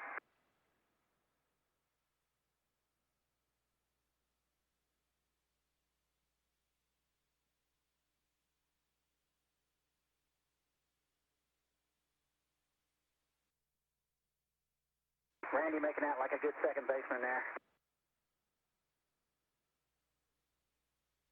Finally got unstrapped, got a couple of shots to the ground. The beauty of creation. And just prior to payload bay door opening, there comes the starboard door.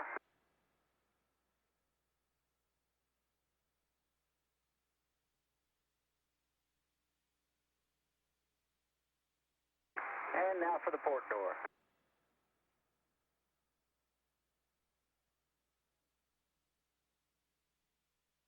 All smiles.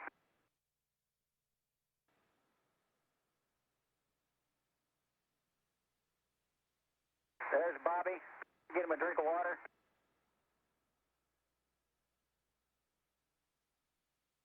And looking out at APDS, ELC-1, ELC-2 back there in the background. Arms already at free cradle. Set up to get to work on flight day 2.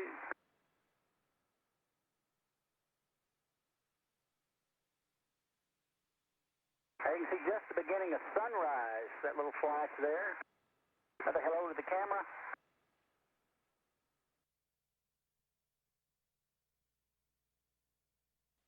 Bobby and Mike, this is today now, doing a little EMU checkout back in the airlock. We're just doing EMU checkout here on flight day 2, having a fun time. Yeah, apparently we have to do it before rendezvous. Don't be talking now. Have a good one. All right. Thanks, Sport. Thanks, Sport. Leland will tell you a little bit about chow time. Stay away from the red dot food, man. You shouldn't be stealing any Hey, of all mine. the food is my food. It has blue dots on it. It's got blue Velcro, so blue is my color. Not true. See here? That's my color.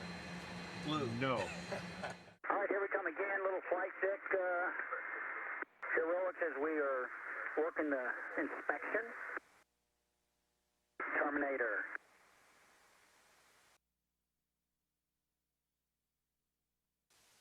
Continuing with the inspection, the nose cap inspection, you can see the shuttle arm coming out in front of the vehicle.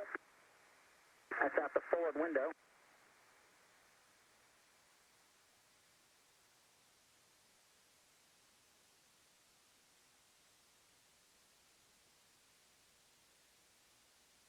And view over the Pacific as the inspection's taking place.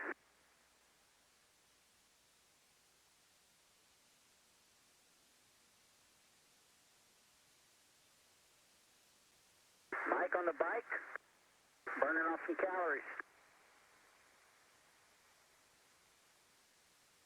Finishing up inspection.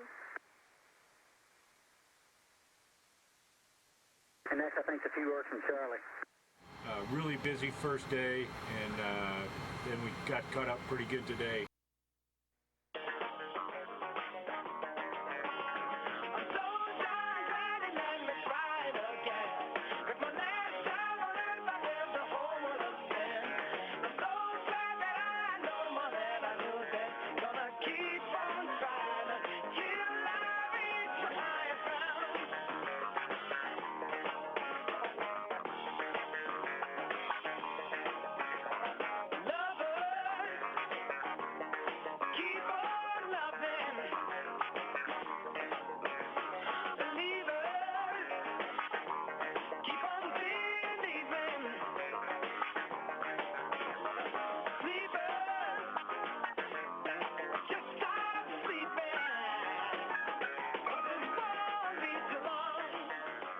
morning, Atlantis, and good morning, Bobby. Hey, good morning, Aki, and just wanted to thank my wife, Dewana, for that song. It's great wake-up music from Stevie Wonder. We're looking forward to a good day. Thanks a lot. Setting up for today's rendezvous and docking with the International Space Station Shuttle Atlantis. We'll be undergoing a series of course correction burns. Atlantis, Houston, for the upcoming OMS burn, just a reminder for the DDUs. This is the first burn of the morning. There will be several more between now and docking time at 10:53 a.m. Central Time. These burns will continue to close in Atlantis' orbit, in on that of the International Space Station. There's about 200 miles separating the two spacecraft now, but that distance will be closed up here very quickly. Atlantis, good config for the burn. Copy. Thanks, Dan.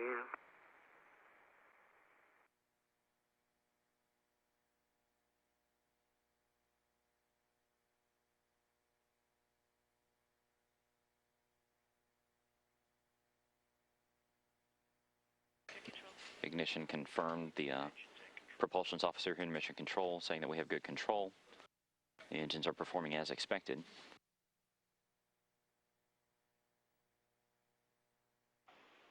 Atlantis, good burn, no trim required.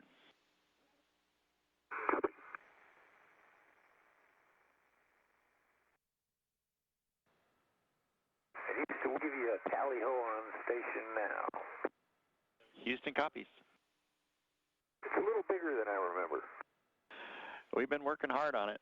And, Scorch, we had ISS cameras on you for the OMS burn. It was pretty spectacular. Cool. This is Mission Control Houston taking a look at the orbiter docking system inside Atlantis' payload bay now. This is the part of the shuttle that will actually make physical contact with the International Space Station coming up in about 4 hours. On board the International Space Station now, Expedition 21 flight engineer Jeff Williams there, working inside the Destiny laboratory. The entire crew wrapping up their morning activities, getting ready to welcome Shuttle Atlantis later on today. Atlantis, we like your final TI solution, your go to burn the onboard. Okay, thanks, Tim. Once this left OMS engine fires up, we should see it fairly clearly in this camera view from on board the International Space Station. The team reporting that the engine is firing. They have good control. Everything is performing as expected. Atlantis, good burn, no further trim required. We agree, Stan. Station, this is Shuttle Atlantis, com check. Hey, Scorch, station here. We got you loud and clear, and had tally-ho a while ago on you. You guys are looking good. Awesome, you guys too. Pretty bright object in the sky today. We picked you up this morning. You're just a little dot, pretty big now. Yeah, and growing ever more by the minute, I bet. We're looking forward to seeing you guys. Chip, I heard you had someone up there looking for a ride home. Yeah, actually, she's got mixed feelings. She's not sure. She hasn't decided yet whether she's going to go or stay. Tell her we've all bathed. We're okay. Okay. I'm sure she'll make the decision in time for undocking. Okay. Just when we close the hatch, she's got to have her choice. Actually, we're removing her seat liner today, so she has no choice after that. Oh, real nice. Atlantis, Houston on the big loop. Shuttle and station are go for RPM and for approach within 600 feet. Awesome. Go for RPM. Go inside of 600 feet. And station copies.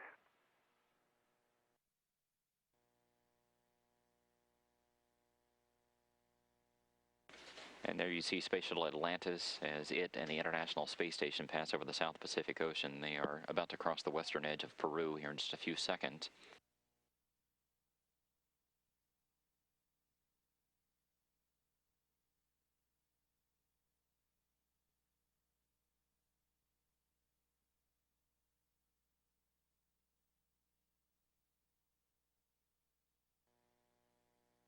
The shadow of the International Space Station being passed over the wings of Atlantis as the two pass over South America at an altitude of about 220 miles.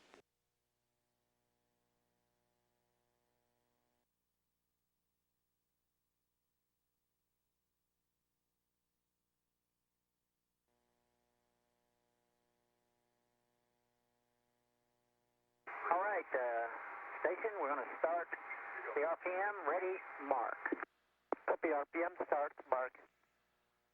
So at 9:52 a.m. Central Time, the rendezvous pitch maneuver begins for Shuttle Atlantis. This backflip maneuver will last about 9 minutes.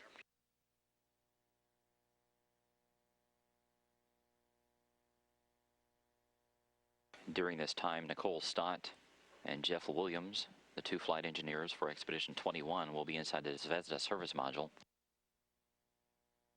taking photos of Atlantis. Nicole Stott will be using a camera with a 400mm lens on it.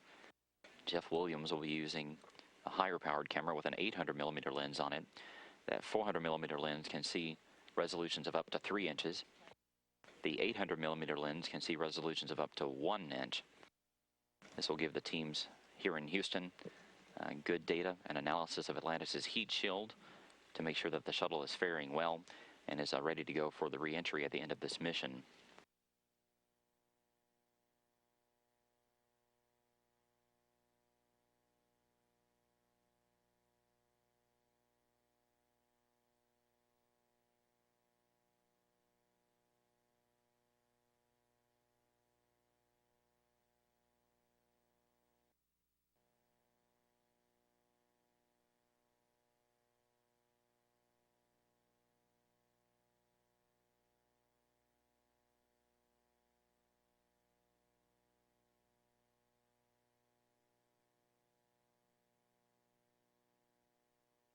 Station, start photos.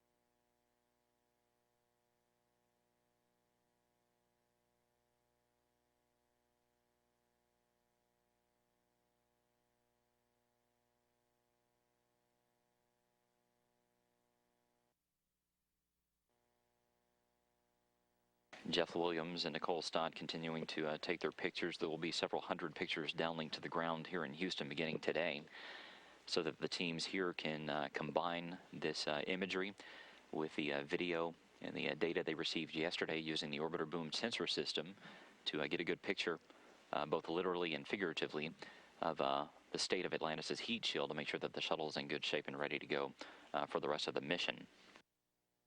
All of this will also be combined with the imagery that will be captured during what's called late inspection after the shuttle undocks.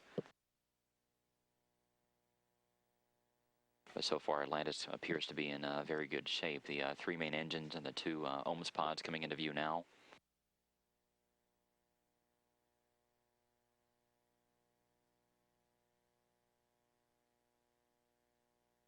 You're also getting a unique view of the shuttle's robotic arm attached to this Express Logistics Carrier number 1.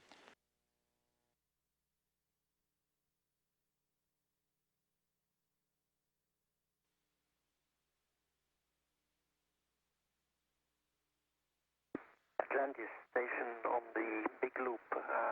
RPM is finished. We see you number 1 for arrival on docking port PMA2. I was hoping there was nobody in my way. We're coming at you. Copy.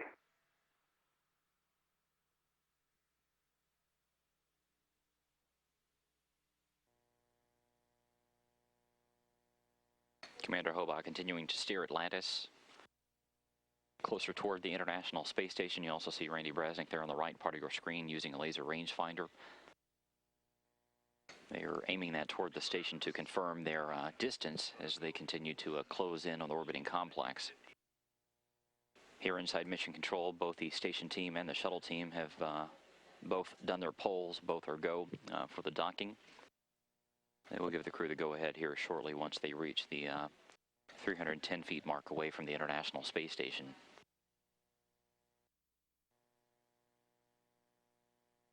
Station Atlantis, 240 feet now, close. Atlantis, station copies.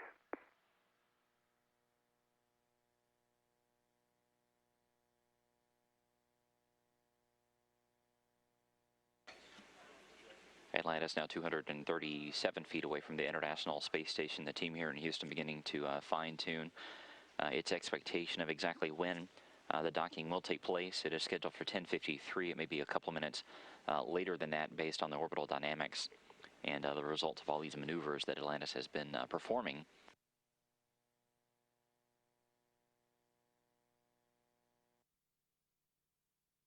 Station in Houston, Atlantis is executing final approach. Station copies, final approach. Houston copies, final approach.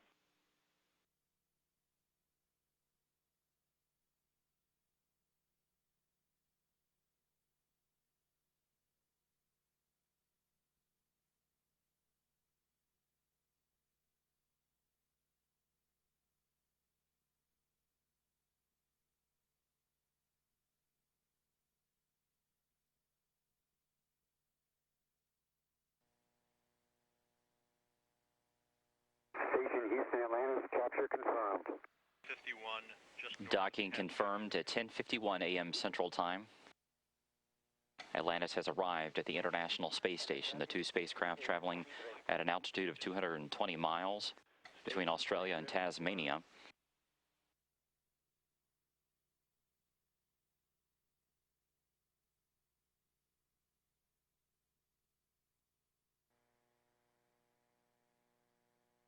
And so hatches opening between the two spacecraft at 12:28 p.m. Central Time today. The Space Shuttle crew of Atlantis joining the crew of STS-129 aboard the International Space Station. There's Charlie Hobaugh, the commander of Atlantis, joining with the crew first, meeting Frank DeWinna, Bob Thirsk, Jeff Williams, Roman Romanenko, Max Suryev, and Nicole Stott. The Expedition 21 crew aboard the International Space Station. Hobaugh followed in by pilot Butch Wilmore, mission specialist Mike Foreman, Randy Bresnik, Bobby Satcher,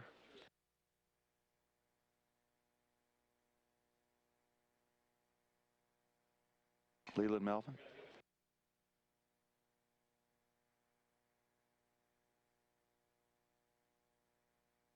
a very full Harmony module.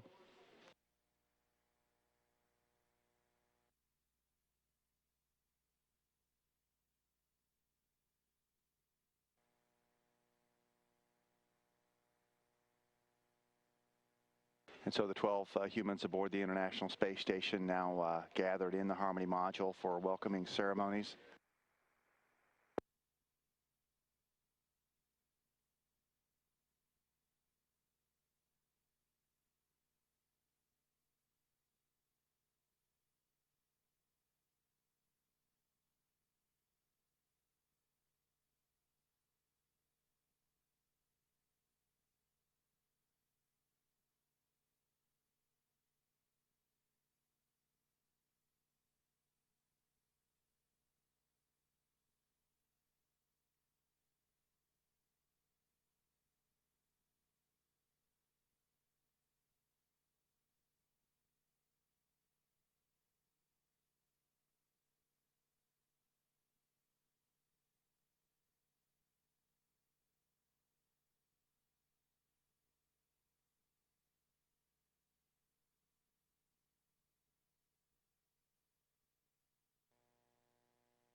The next activities for the joint crew on board the shuttle station complex will be the transfer of spacesuits to the Quest airlock from the shuttle to get ready for the first spacewalk of the mission tomorrow by Mike Foreman and Bobby Satcher. In addition, the spacewalkers working to configure their tools and prepare the equipment portion of the airlock for their overnight campout to get ready for the lower pressures they'll be working at inside the extravehicular mobility spacesuits tomorrow. Transfer of Some supplies and equipment also occurring early in the joint docked phase of the mission.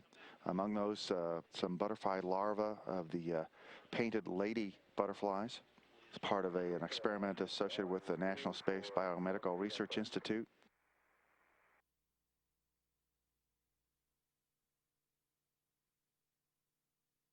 We're receiving some downlink television from the external payload bay cameras of the Space Shuttle Atlantis. We have released the external logistics carrier 1 from its payload retention latches, and it is being slowly moved out of the payload bay by Bresnik and Melvin. Again, they will be handing over this external logistics carrier to the space station's robotic arm. This carrier, developed at the Goddard Space Flight Center in Greenbelt, Maryland, contains several critical spare parts for the International Space Station, a battery charge and discharge unit, latching end effector replacement for the space station's robotic arm, a control moment gyroscope for the station's orientation control system, a nitrogen tank assembly, a pump module assembly, and it also includes room for 2 additional spare parts to be delivered to this carrier at a later date.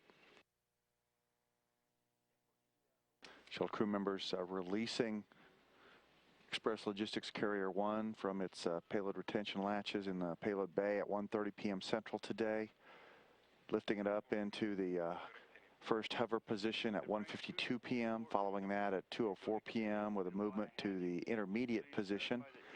And then at 2:11 p.m., the carrier was in the proper handoff position.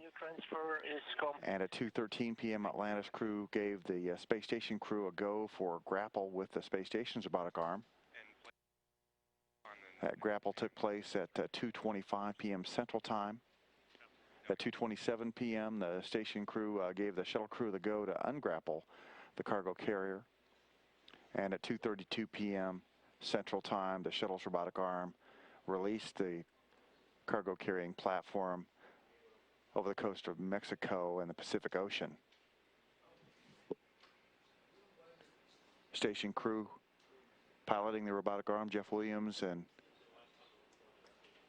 his shuttle colleague, pilot Butch Wilmore, continuing to maneuver the robotic arm into position for the installation of the cargo carrier onto the port side of the truss structure for the station.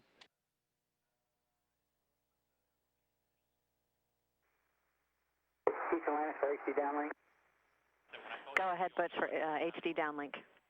Haven't had time to really review this, Megan, but I'll sit here and we'll go through it, and I'll let you know what's taking place as we proceed. That sounds great.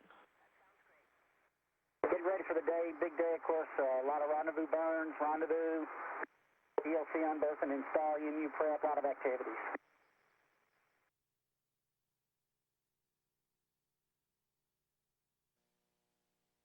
We did take a little time out to have a little chow, though.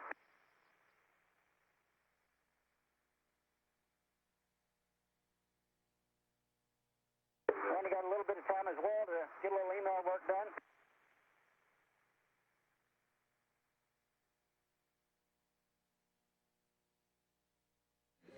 Well, Mike just said it, cleanliness is next to godliness. Yes, sir. Using some Astro Edge. Say it doesn't lather together. All it has to do is lubricate. Doesn't lather much. Okay. What's for breakfast, Butch? Can't you see it floating around? Eggs. All right. And they exploded. But we successfully retrieved all of them. Outstanding. Every little mirror. This little mirror is is turned. Whoa. I'm trying, man. Installing the coax? Installing the coax and catching Butch's eggs. Hey, did you make sure it was?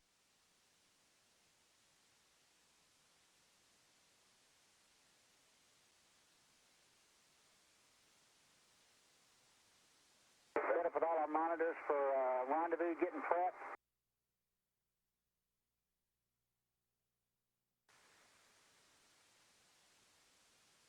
And here's an arms burn. You see the tail glowing a little orange there.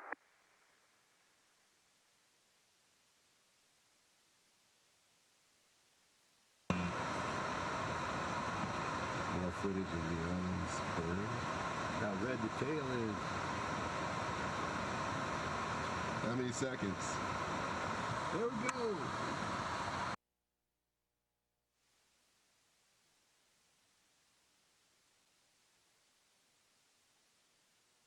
Before we rendezvous and dock, of course, we want to get the EMUs out of the airlock, so this is transferring the EMUs into the middeck from the airlock.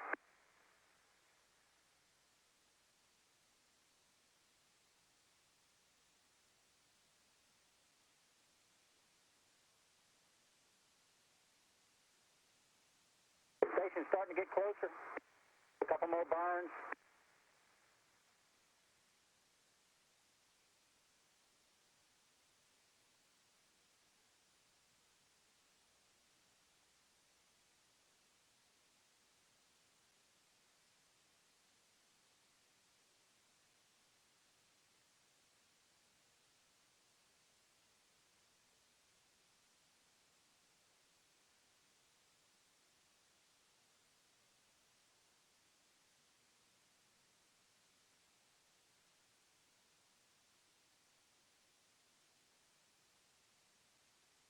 PC Scorch is transferred to the aft cockpit.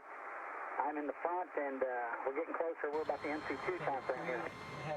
Station, this is Shuttle Atlantis. MC2. Hey, Scorch, station here. We got you loud and clear, and had tally ho a while ago, and you guys are looking good. Awesome. You guys too. Pretty bright object in the sky today. Picked you up this morning. You're just a little bit off. Pretty big now. And growing ever more by the minute, I bet. We're looking forward to seeing you guys. Absolutely. Catch you in a bit. This is what our mid-deck looks like now. Now that we're getting ready to dock with the International Space Station, we've moved a couple of EMUs now. We also have a bunch of supplies that we're going to transfer to the ISS.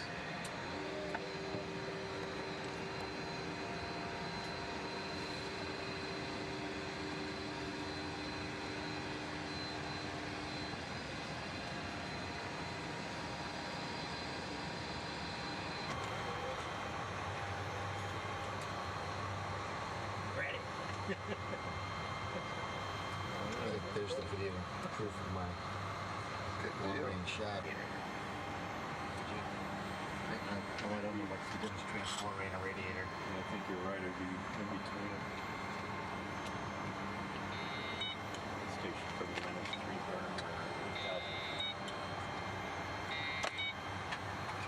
Sorry, Bob. Sorry. I mean to bean you, man. Got a beater.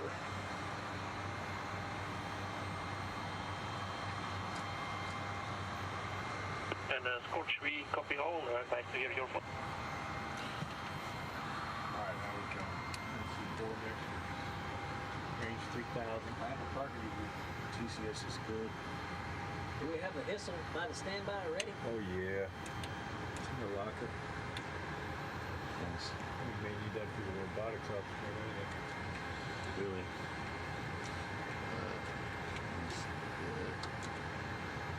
It's asking for it. So it says NB off right there. Take it off. One.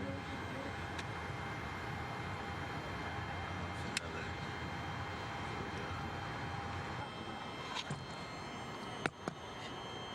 When's the RPM start now? 2020, really 2024. 2024 is when we can start it. Right. The last to make. Okay, yeah, you're stabbing 2 seconds. Okay. 600 XHLs. No, we're all just caught up in doing it right. Glad somebody's enjoying it. A.N. Butch. A.N. I agree. I see you still drifting back. See it in 02 right now, heading to 01. Correct. So I'm trying to sneak back there. TCS is good. Lock up 1 and Funky 7. And I want a negative X dot at initiation, so we got it right now. I'm happy with that. Once we come out of the RPM, we'll have a positive X dot.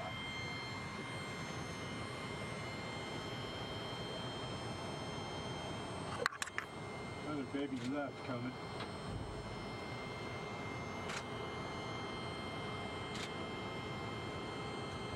Okay, remember, Scorch, the KU power to standby as we're pitching. Okay. When we go KU power back on, we're going to expect the rendezvous radar message. Here comes the sun. The sunlight. That is strong. Oh, sorry, we have to sacrifice your optics to do the laser mode. The vision. Scorch, you agree another end? Yep. Cool, daddy.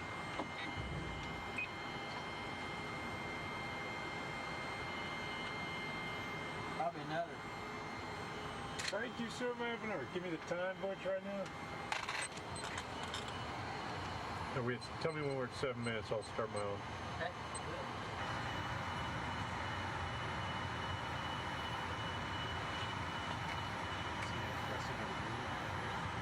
3 minutes.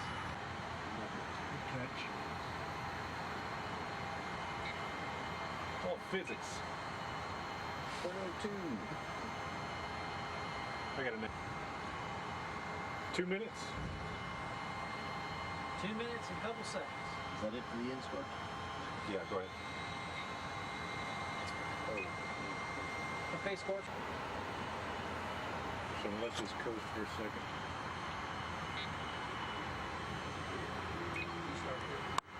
Yes. Stop.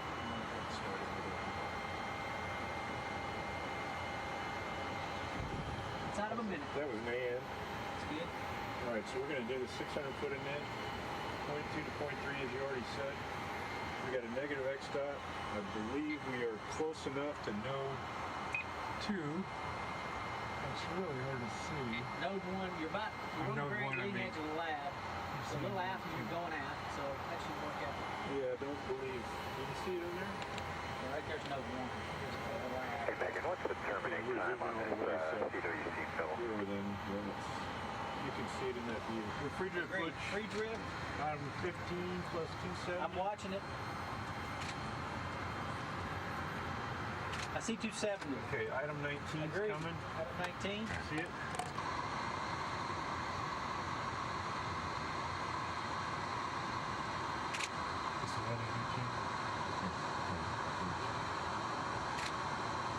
Where's my 80? I was tracking right down the middle.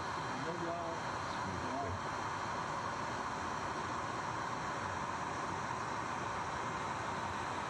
Hey, we got that promotion.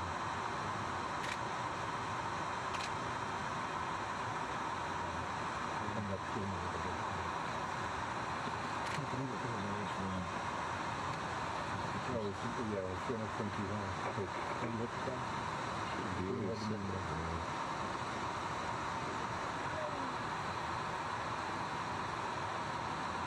Nice job, Scorch.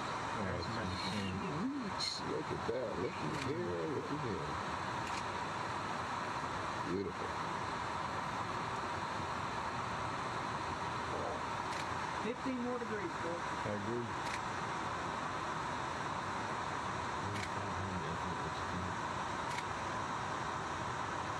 That could not be more perfect. Look at that. Right up the middle. Oh, we're going to go Pry A auto. We're A Pry going auto now.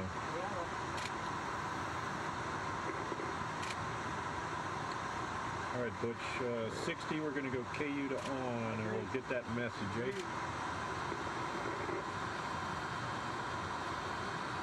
Couple more seconds.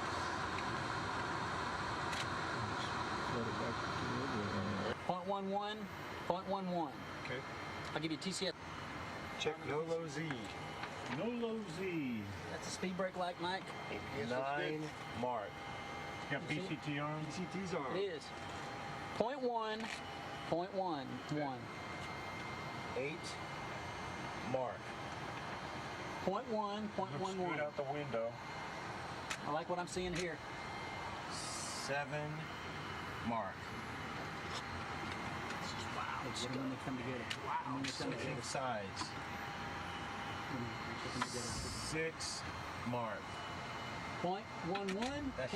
That data's no good. 5 mark. .1.11.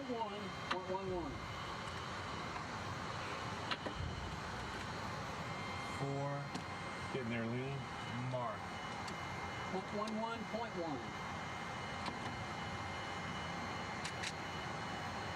3 Getting there, get ready. mark. Out the window. Yep, out the window. .11's when I saw them both. Ready with the timer? Ready? Got that? Coasting in, coasting in. 18 inches.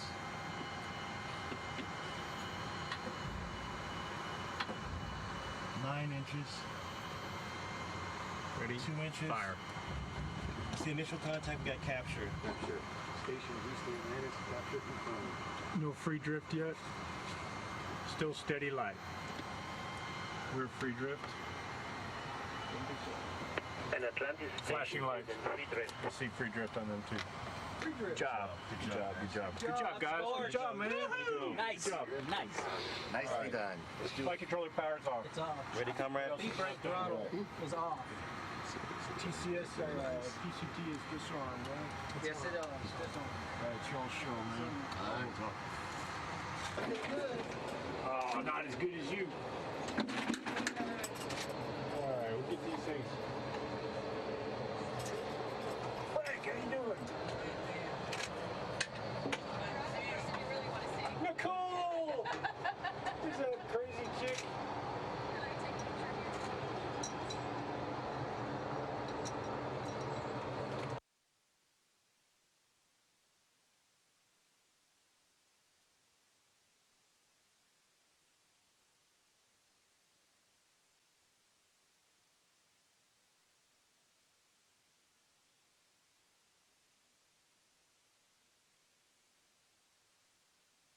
So the shuttle station is, they're upside down, they're 180 out. That whole docking mechanism is a mystery to me. Yeah, it's tricky.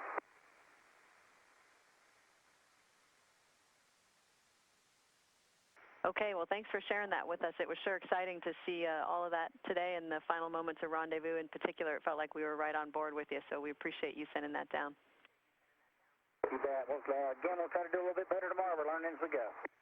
Im Flug hat die US-Raumfähre Atlantis an der Internationalen Weltraumstation ISS festgemacht. Das Raumschiff hat 15 Tonnen Ersatzteile an Bord. Damit soll die Station nach der bevorstehenden mehrjährigen Pause der bemannten US-Raumfahrt betriebsbereit gehalten werden. Die Flüge der derzeitigen US-Raumfähren werden eingestellt. Die NASA entwickelt momentan Nachfolgemodelle. US-Raumfähre Atlantis an der internationalen Raumstation ISS angedockt, 2 Tage nach ihrem Start in Cape Canaveral.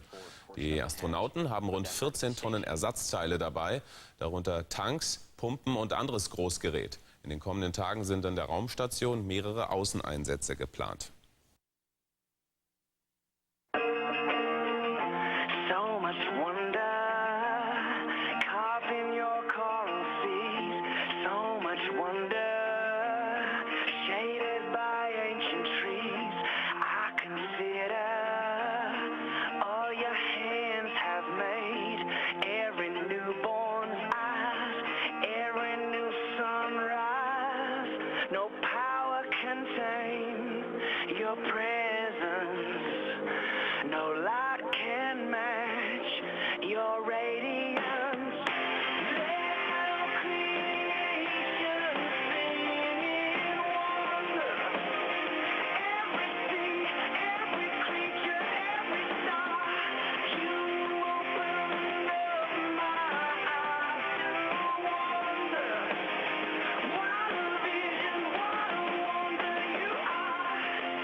Good morning, Atlantis, and good morning, Randy. Good morning, Houston. Thanks to my wonderful wife, Rebecca, for that song and the wonderful creation that's going on inside of her and what's going to happen tomorrow. Thank you. Airlock Houston on 2. Just a heads up, with the hatch closed, the O2 level is climbing, so you may get a high O2 concentration message prior to hatch opening. And Houston Station, airlock on 2, the hatch is open, and the guys are moving towards the body right now. Houston copies, airlock, thanks, and happy birthday, Nicole. Thank you, Drew.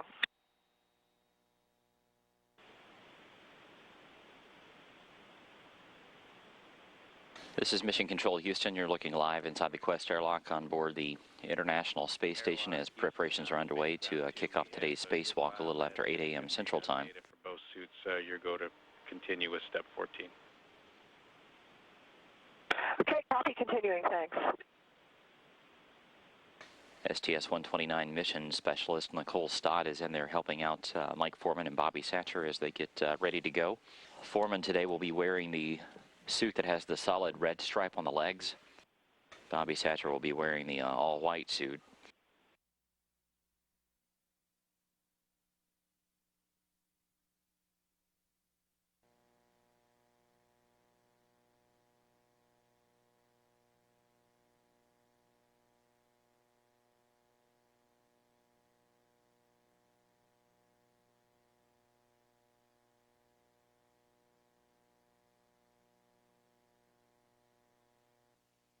That's Leland Melvin there at the robotics workstation inside the Destiny laboratory.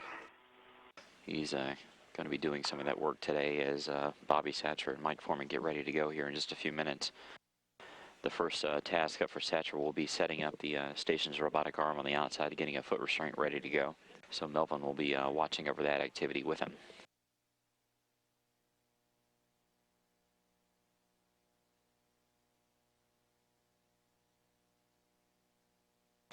And there you see the outer hatch on the Quest airlock coming open.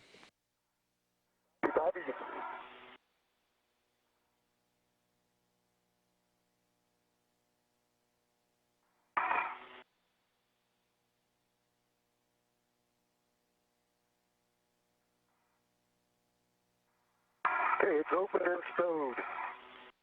Good deal, Mike. We'll catch you when you get back, and Conrad will hand them over to you. Copy. Atlantis has gone. You're clear to egress. Alright, getting this rat on the D-ring extender. And coming out. Once he gets out, Mike, we're going to go ahead and verify our safer configs. Sounds good. Quite a few.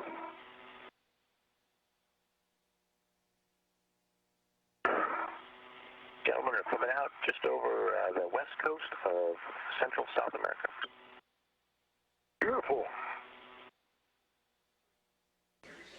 Bobby Satcher there taking a look down at the Earth below for the first time as he kicks off his first ever spacewalk. Take a look.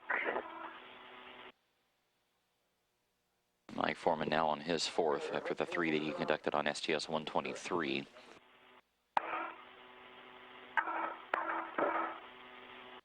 So now we're getting the helmet cam footage from both Mike Foreman and Bobby Satcher. As you take a look at these, you'll see the number at the lower right part of your screen. The 16 will be Mike Foreman's helmet. And whenever you see 18 at the lower right-hand corner, that will be Bobby Satcher.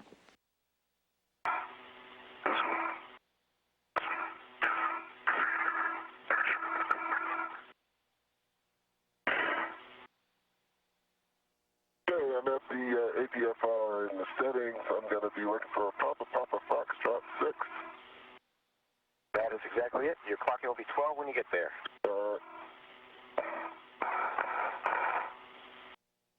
In this view from Bobby Satcher's helmet cam, you can see this portable foot restraint that he is retrieving from the station's truss. That being a little easier to handle in 0G. He is confirming with the team here in Houston that he has located the correct one. He's going to move over and put that on the end of the station's robotic arm. While Satcher's working on that foot restraint, you can see Mike Foreman here inside Atlantis' payload bay as the shuttle passes over the South Atlantic Ocean. He is in the process of beginning to remove this spare S-band antenna structural assembly.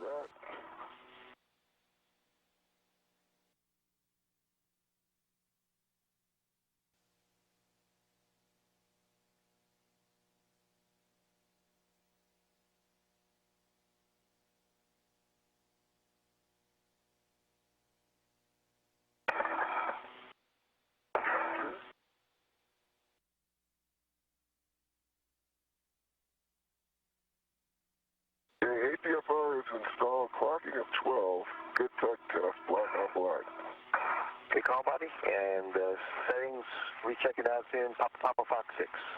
Papa Fox 6. In work.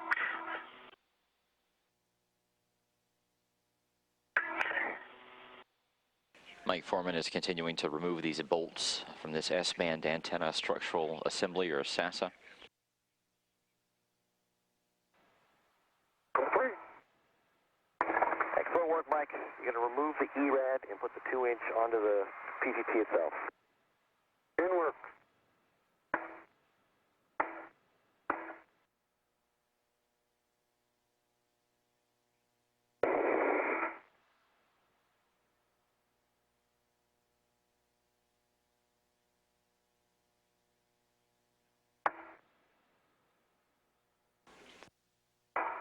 Foreman, as you see there inside Atlantis' payload bay, continuing to remove the bolts that are holding in place this spare S-band antenna structural assembly, or SASA. I'm going to get in the APFR. I think I can do it from here.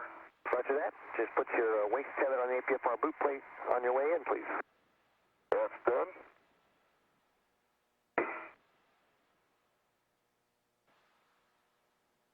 Bobby Satcher there on the end of the station's robotic arm, holding on to this S-band antenna structural assembly, or SASA. Copy that. Thanks. Good work.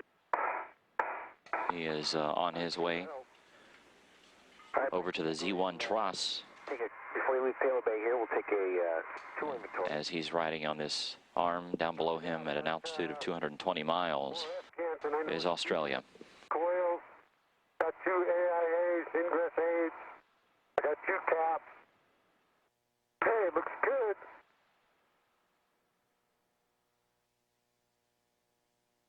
Foreman's checklist there on his left arm, carrying a special message. As you may have guessed, he was a captain in the Navy, so he is letting his allegiances be known. Got motion stop.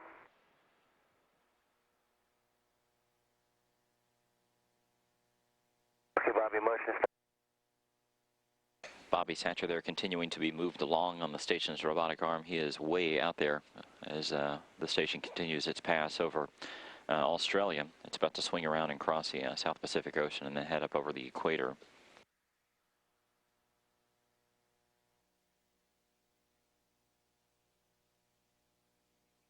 So what do you think if I connect the P3 connector? Can I go ahead and do that? And Atlantis, that sounds like a great idea. Let's start with the P3 right now and get that one done. All right, working on the P3 connector to the SASA.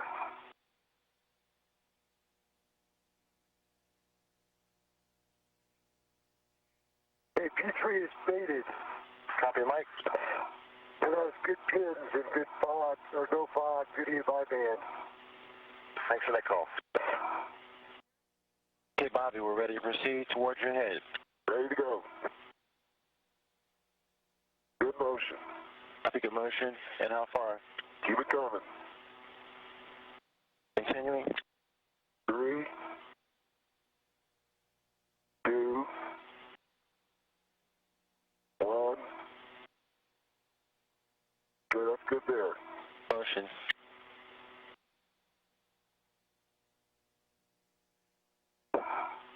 Hey, Bobby. Can I get this in the soft dock here? Yeah. There it is. There we go. Yeah. Mike Foreman there beginning to connect the wires and the cables to this spare S-band antenna. You'll have an extra dummy cap now once you remove that. Yeah, that's on to P4. You take me towards the crew lock bag. Okay. Anything, any reason not to give the go for power up, Mike? No reason. Good to go. All right, Houston, you got to go for SASA power up. Copy that. Thank you, comrade. And if it's easier for Mike, he can leave that cap wire tied to the handrail. Is that there? I'll do it.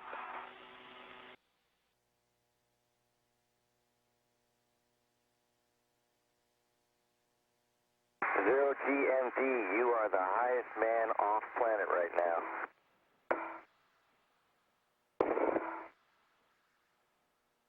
You're right.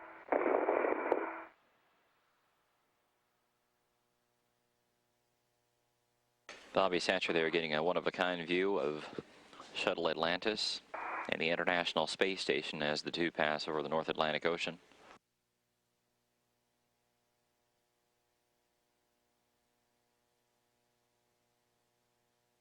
Continuing to take a look at Mike Foreman's helmet cam as he continues to connect and route these cables around the area of the Z1 truss of the International Space Station. While he's working on that, Bobby Satcher is out beginning the process of lubricating what's called the POA. That's the Payload Orbital Replacement Unit Accommodation. This POA looks exactly like the end of the station's robotic arm looks like. It allows different payloads and other items to be attached down. There's a series of wire snares inside of it that close down on whatever it needs to hang on to. And he's going to be putting some lubrication on that. Once he's finished, he will move out toward Kibo and do the same thing to the robotic arm out there.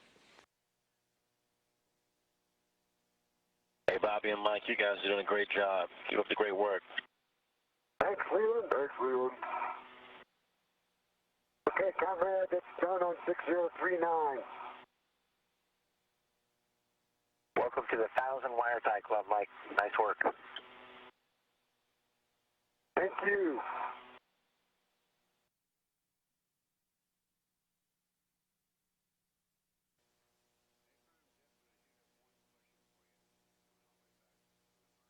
All right, copy BRT to 0209. You're going to assess the alignment of the shield and see if you need to loosen the adjustable tethers. This is Mission Control Houston. We're continuing to take a look at Bobby Satcher's helmet cam here as he is looking in the end of the POA, the Payload Orbital Replacement Unit Accommodation. This is what he has been lubricating. You're getting a fairly unique view there of the snares being opened and closed as they are making sure that everything is operating as they expect it to and that these snares are being lined up properly.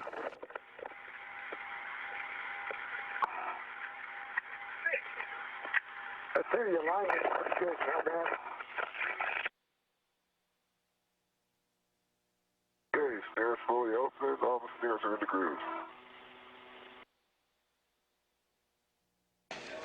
Taking a look down at Atlantis' half-empty payload bay now that Express Logistics Carrier number 1 was removed from there yesterday and installed on the station. You see ELC-2 back there at the back. That will be installed later on in the mission. Today's spacewalk still continuing ahead of schedule. Bobby Satcher is continuing to work out near Kibo, lubricating the robotic arm and the snares inside that robot arm. And Mike Foreman is working on the area of the station in between where the U.S. and the Russian segments join each other, right there at Zarya and Unity.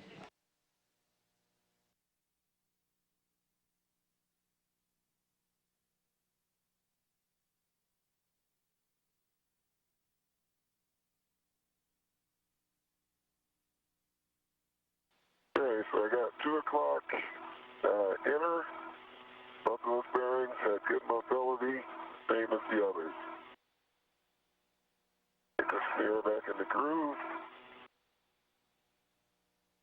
All right, the next call out, Bobby, is pack the grease using the gap gauge as required.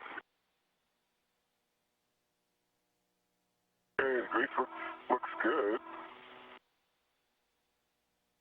If the grease is good, then clear out the work site and we'll get the snare checkout going. My tools and tethers are clear to work site. You have a go. Jim RMS, you got to go for snare checkout. Okay, go for snare checkout.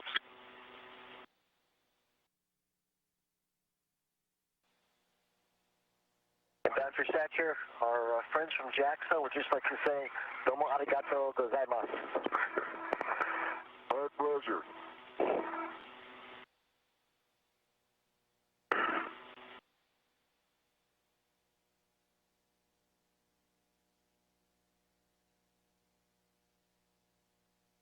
Okay, moving away from the Jim RMS.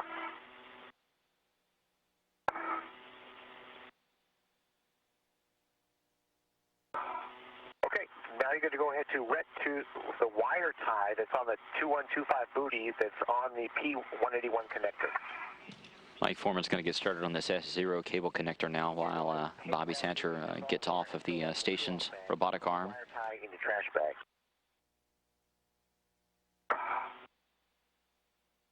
Okay, MLI doors open. All right. You're going to go for that T8 clamp on the J181 backside cable inside the truss. Release that.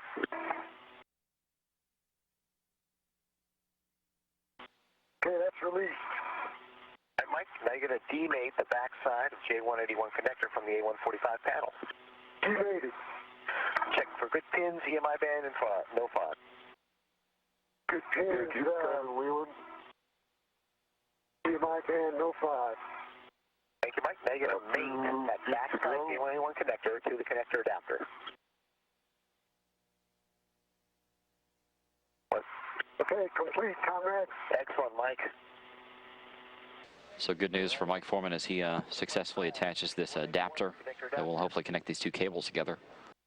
This adapter that he's putting between these two cables is basically had the threads removed, if you can imagine that. It is designed to be sort of a generic connection between these two cable connectors.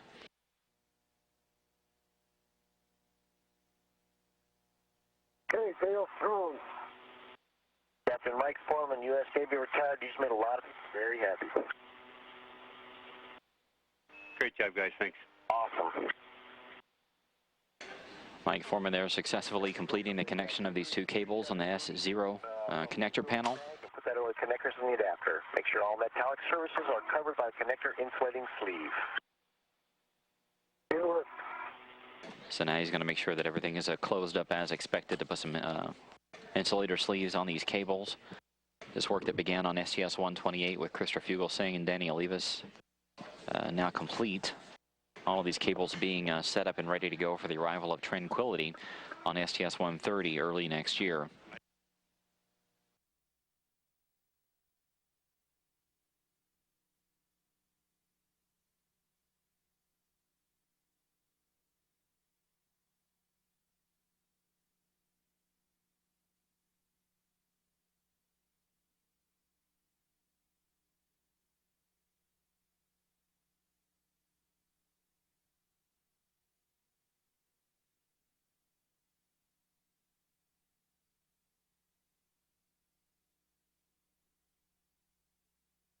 This is Mission Control Houston, 4 hours and 31 minutes into today's first of 3 spacewalks for the STS-129 mission to the space station.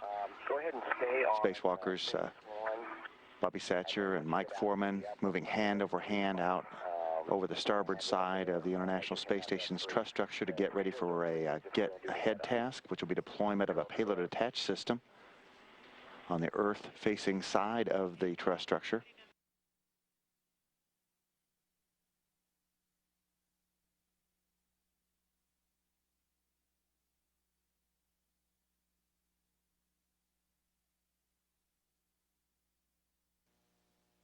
Hey, comrade, my airlock tellers on 3215. Hooks closed, gates locked. Wheels unlocked.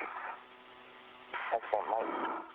On the 3217, hooks closed, gates locked, and Urcham's unlocked. Copy. Mike, since you guys are so close, would it be better just for Bobby to hand you the crew lock bag at this time? Yeah, why not?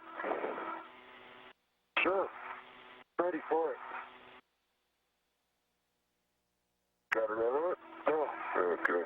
Hang on. Copy. Standing by.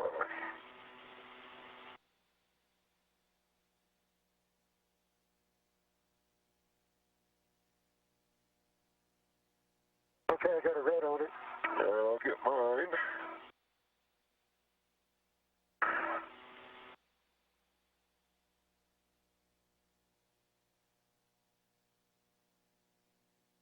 You guys are doing great. Very nice transition on this unscripted, but well-planned and well-rehearsed EVA test. Yep, good work. Thanks, comrade. You too. These are a lot nicer when going through S3. Doing a good job planning on the fly. Mike Foreman getting ready to break the torque on 4 bolts that hold this clevis bracket in place. Once the torque is broken, he'll be turning those bolts 10 turns each and then deploying the bracket. This is a look from Foreman's helmet camera as he gets into position for the work with the bolts. He'll use a electronic drill pistol grip tool to loosen the bolts.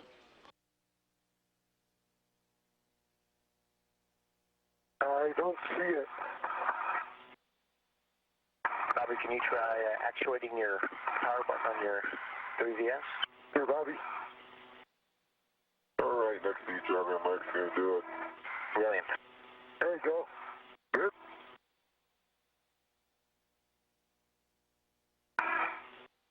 Okay, comrade.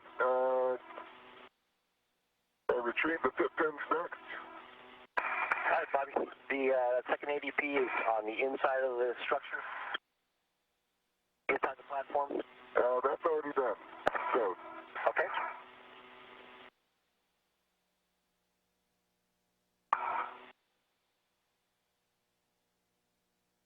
All right, next thing, Bobby, is we have you go over to that outboard side and you go for the Sarge launch bolt. Good.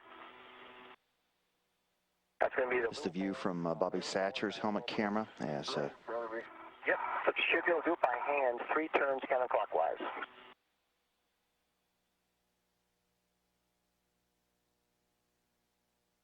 as he gets ready to remove the first of 2 braces that are holding the payload attachment system solid in the truss structure. Yep, just enough to break the torque, Mike, and then we'll go ahead and start cranking on the bolts.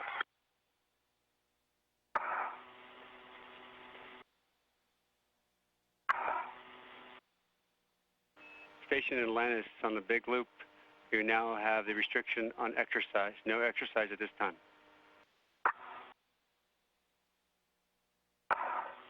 Atlantis copies. In case you were thinking about getting a little workout in, comrade.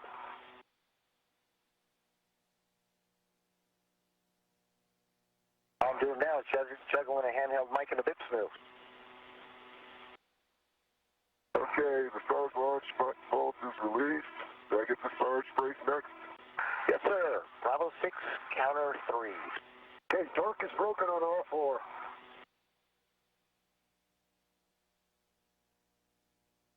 For 10.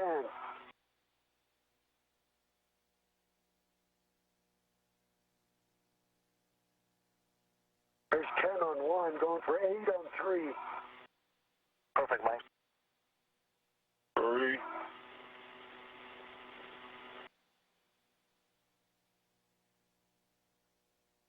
And 35 turns. All right, Bobby. Should be able to pull the Sarge brace out of that cup cone and attach to the diagonal strut. Use that Sarge launch bolt and just 1 turn by hand clockwise. All right, copy that. All right, Mike. Looks like bolt 3's holding on to that thing well. You're just going to rotate it out of the way. Will do. And then you can put that ret that's over the handrail through the yoke on the clutch.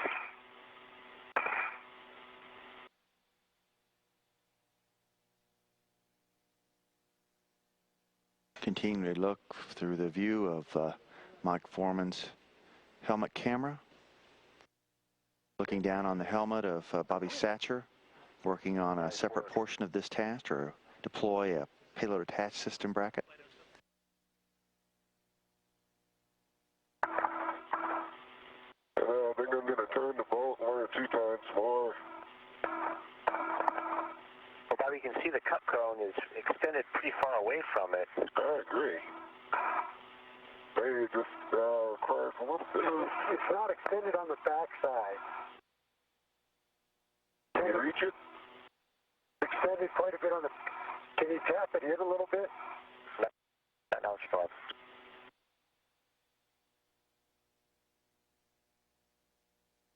Like it extended all out the front. Okay, so it released on one side of the cup cone. The other side of the cup cone did not release. Is that correct? Right.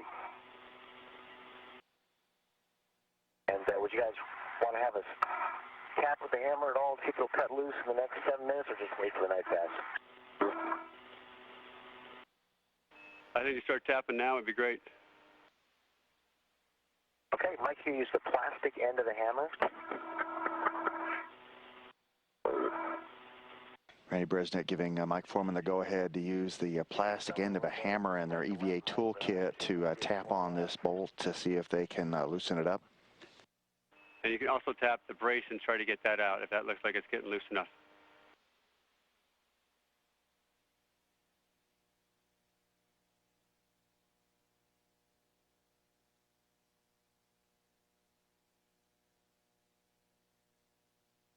Not doing anything. And Atlantis, you can go ahead and try tapping the brace if you feel you got any kind of wiggle room on the brace, if it will wiggle. Go ahead and try to tap the brace out itself.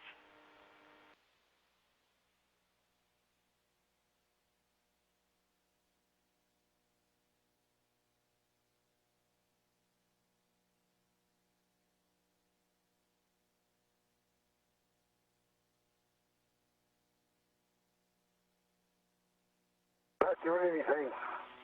Copy all, thanks. Gents, go ahead and hold tight then. Bypass in 5 minutes. Hoping maybe the thermal effects allow that thing to release. Valiant effort, take a breather for a sec.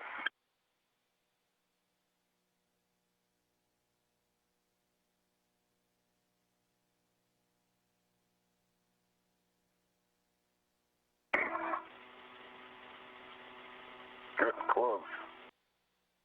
Like it needs a millimeter or two more, huh? Excellent work, guys. Keep it up.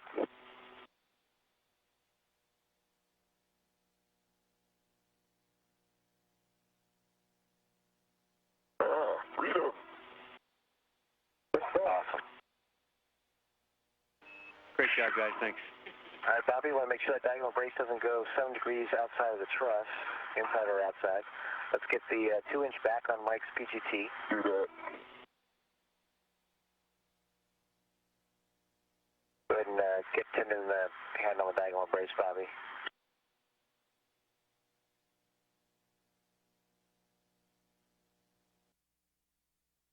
Took Mike Foreman hammering on the bolt with the plastic end of a hammer, and Bobby Satcher wiggling the brace to get it out. But now that it's free, they can continue on with the deployment of the payload attached system.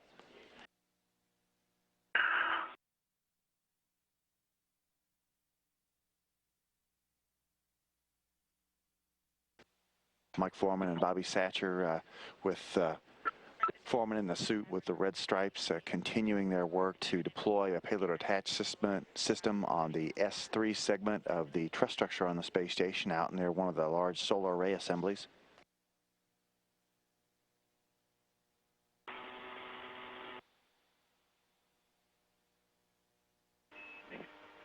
Atlantis, Houston for EVA and the big loop. Let's just go retorque it. We'll do that after Bobby takes care of the platform for Mike. Got the platform, Bobby? And sorry, gents, here comes sunrise. Before you do that, Mike, fix your visors.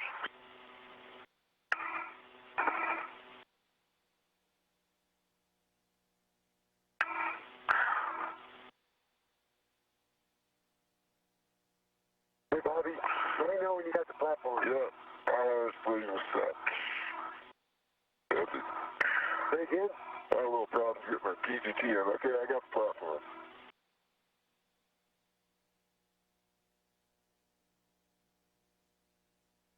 Bobby, the only thing left is the EBCS cover. Mike, once you've got everything ready to go, we'll take a tool inventory, and then we'll have you head on back to the airlock. Copy. Let's finish up with the scorching of the lettuce. The boss is smiling.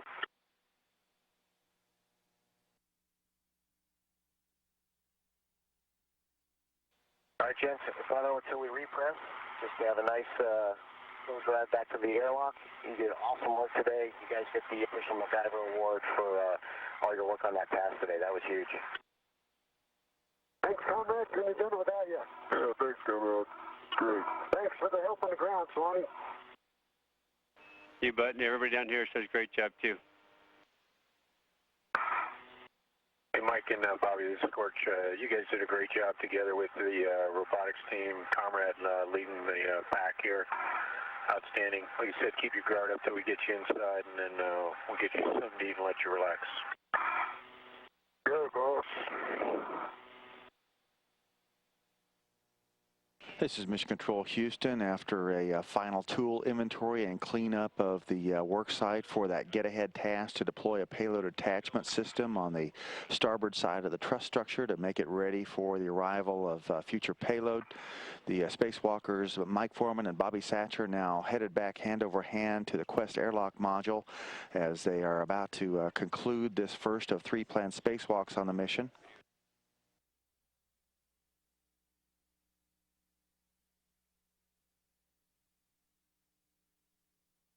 Bobby Satcher's on the left, going out for his first EVA. Mike Foreman on the right, going out for his 4th EVA. There's our station crew members. They've just installed the new panels in Node 1 with all the mission stickers that participated in the assembly of the space station.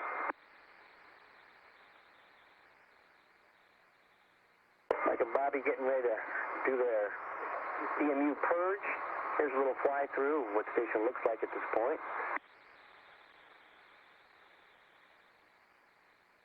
It's a little smaller heading into the PMA back to the shuttle, and then you got to take a right turn at Albuquerque. Leland Melvin on the middeck doing what he does best. Yes, he's eating.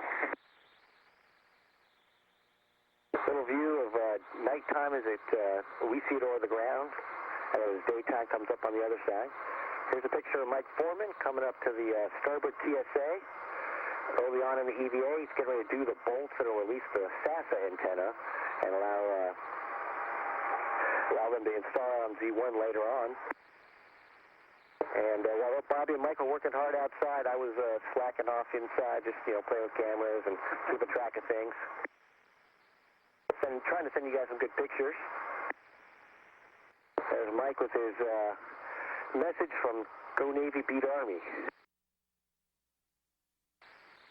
Now here's what the starboard TSA looks like in the nighttime. Helmet lights and shuttle lights. Still works out pretty well. Now we got Dr. Bobby Satcher on the arm, heading out to do some lubing on the TSA.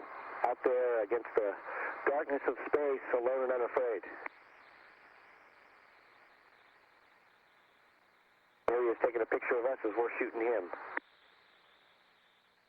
All right, here we have the highest recorded orthopedic surgery in the history of mankind.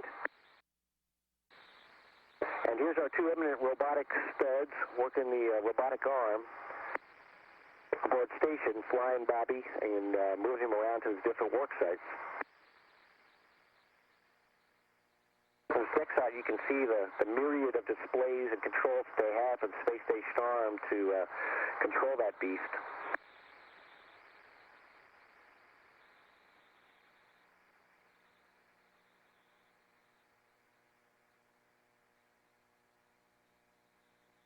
And here's Leland doing one of our science experiments. CGBA, he says. Terminating and activating cells. That kind of concluded our day of a whole bunch of transfer.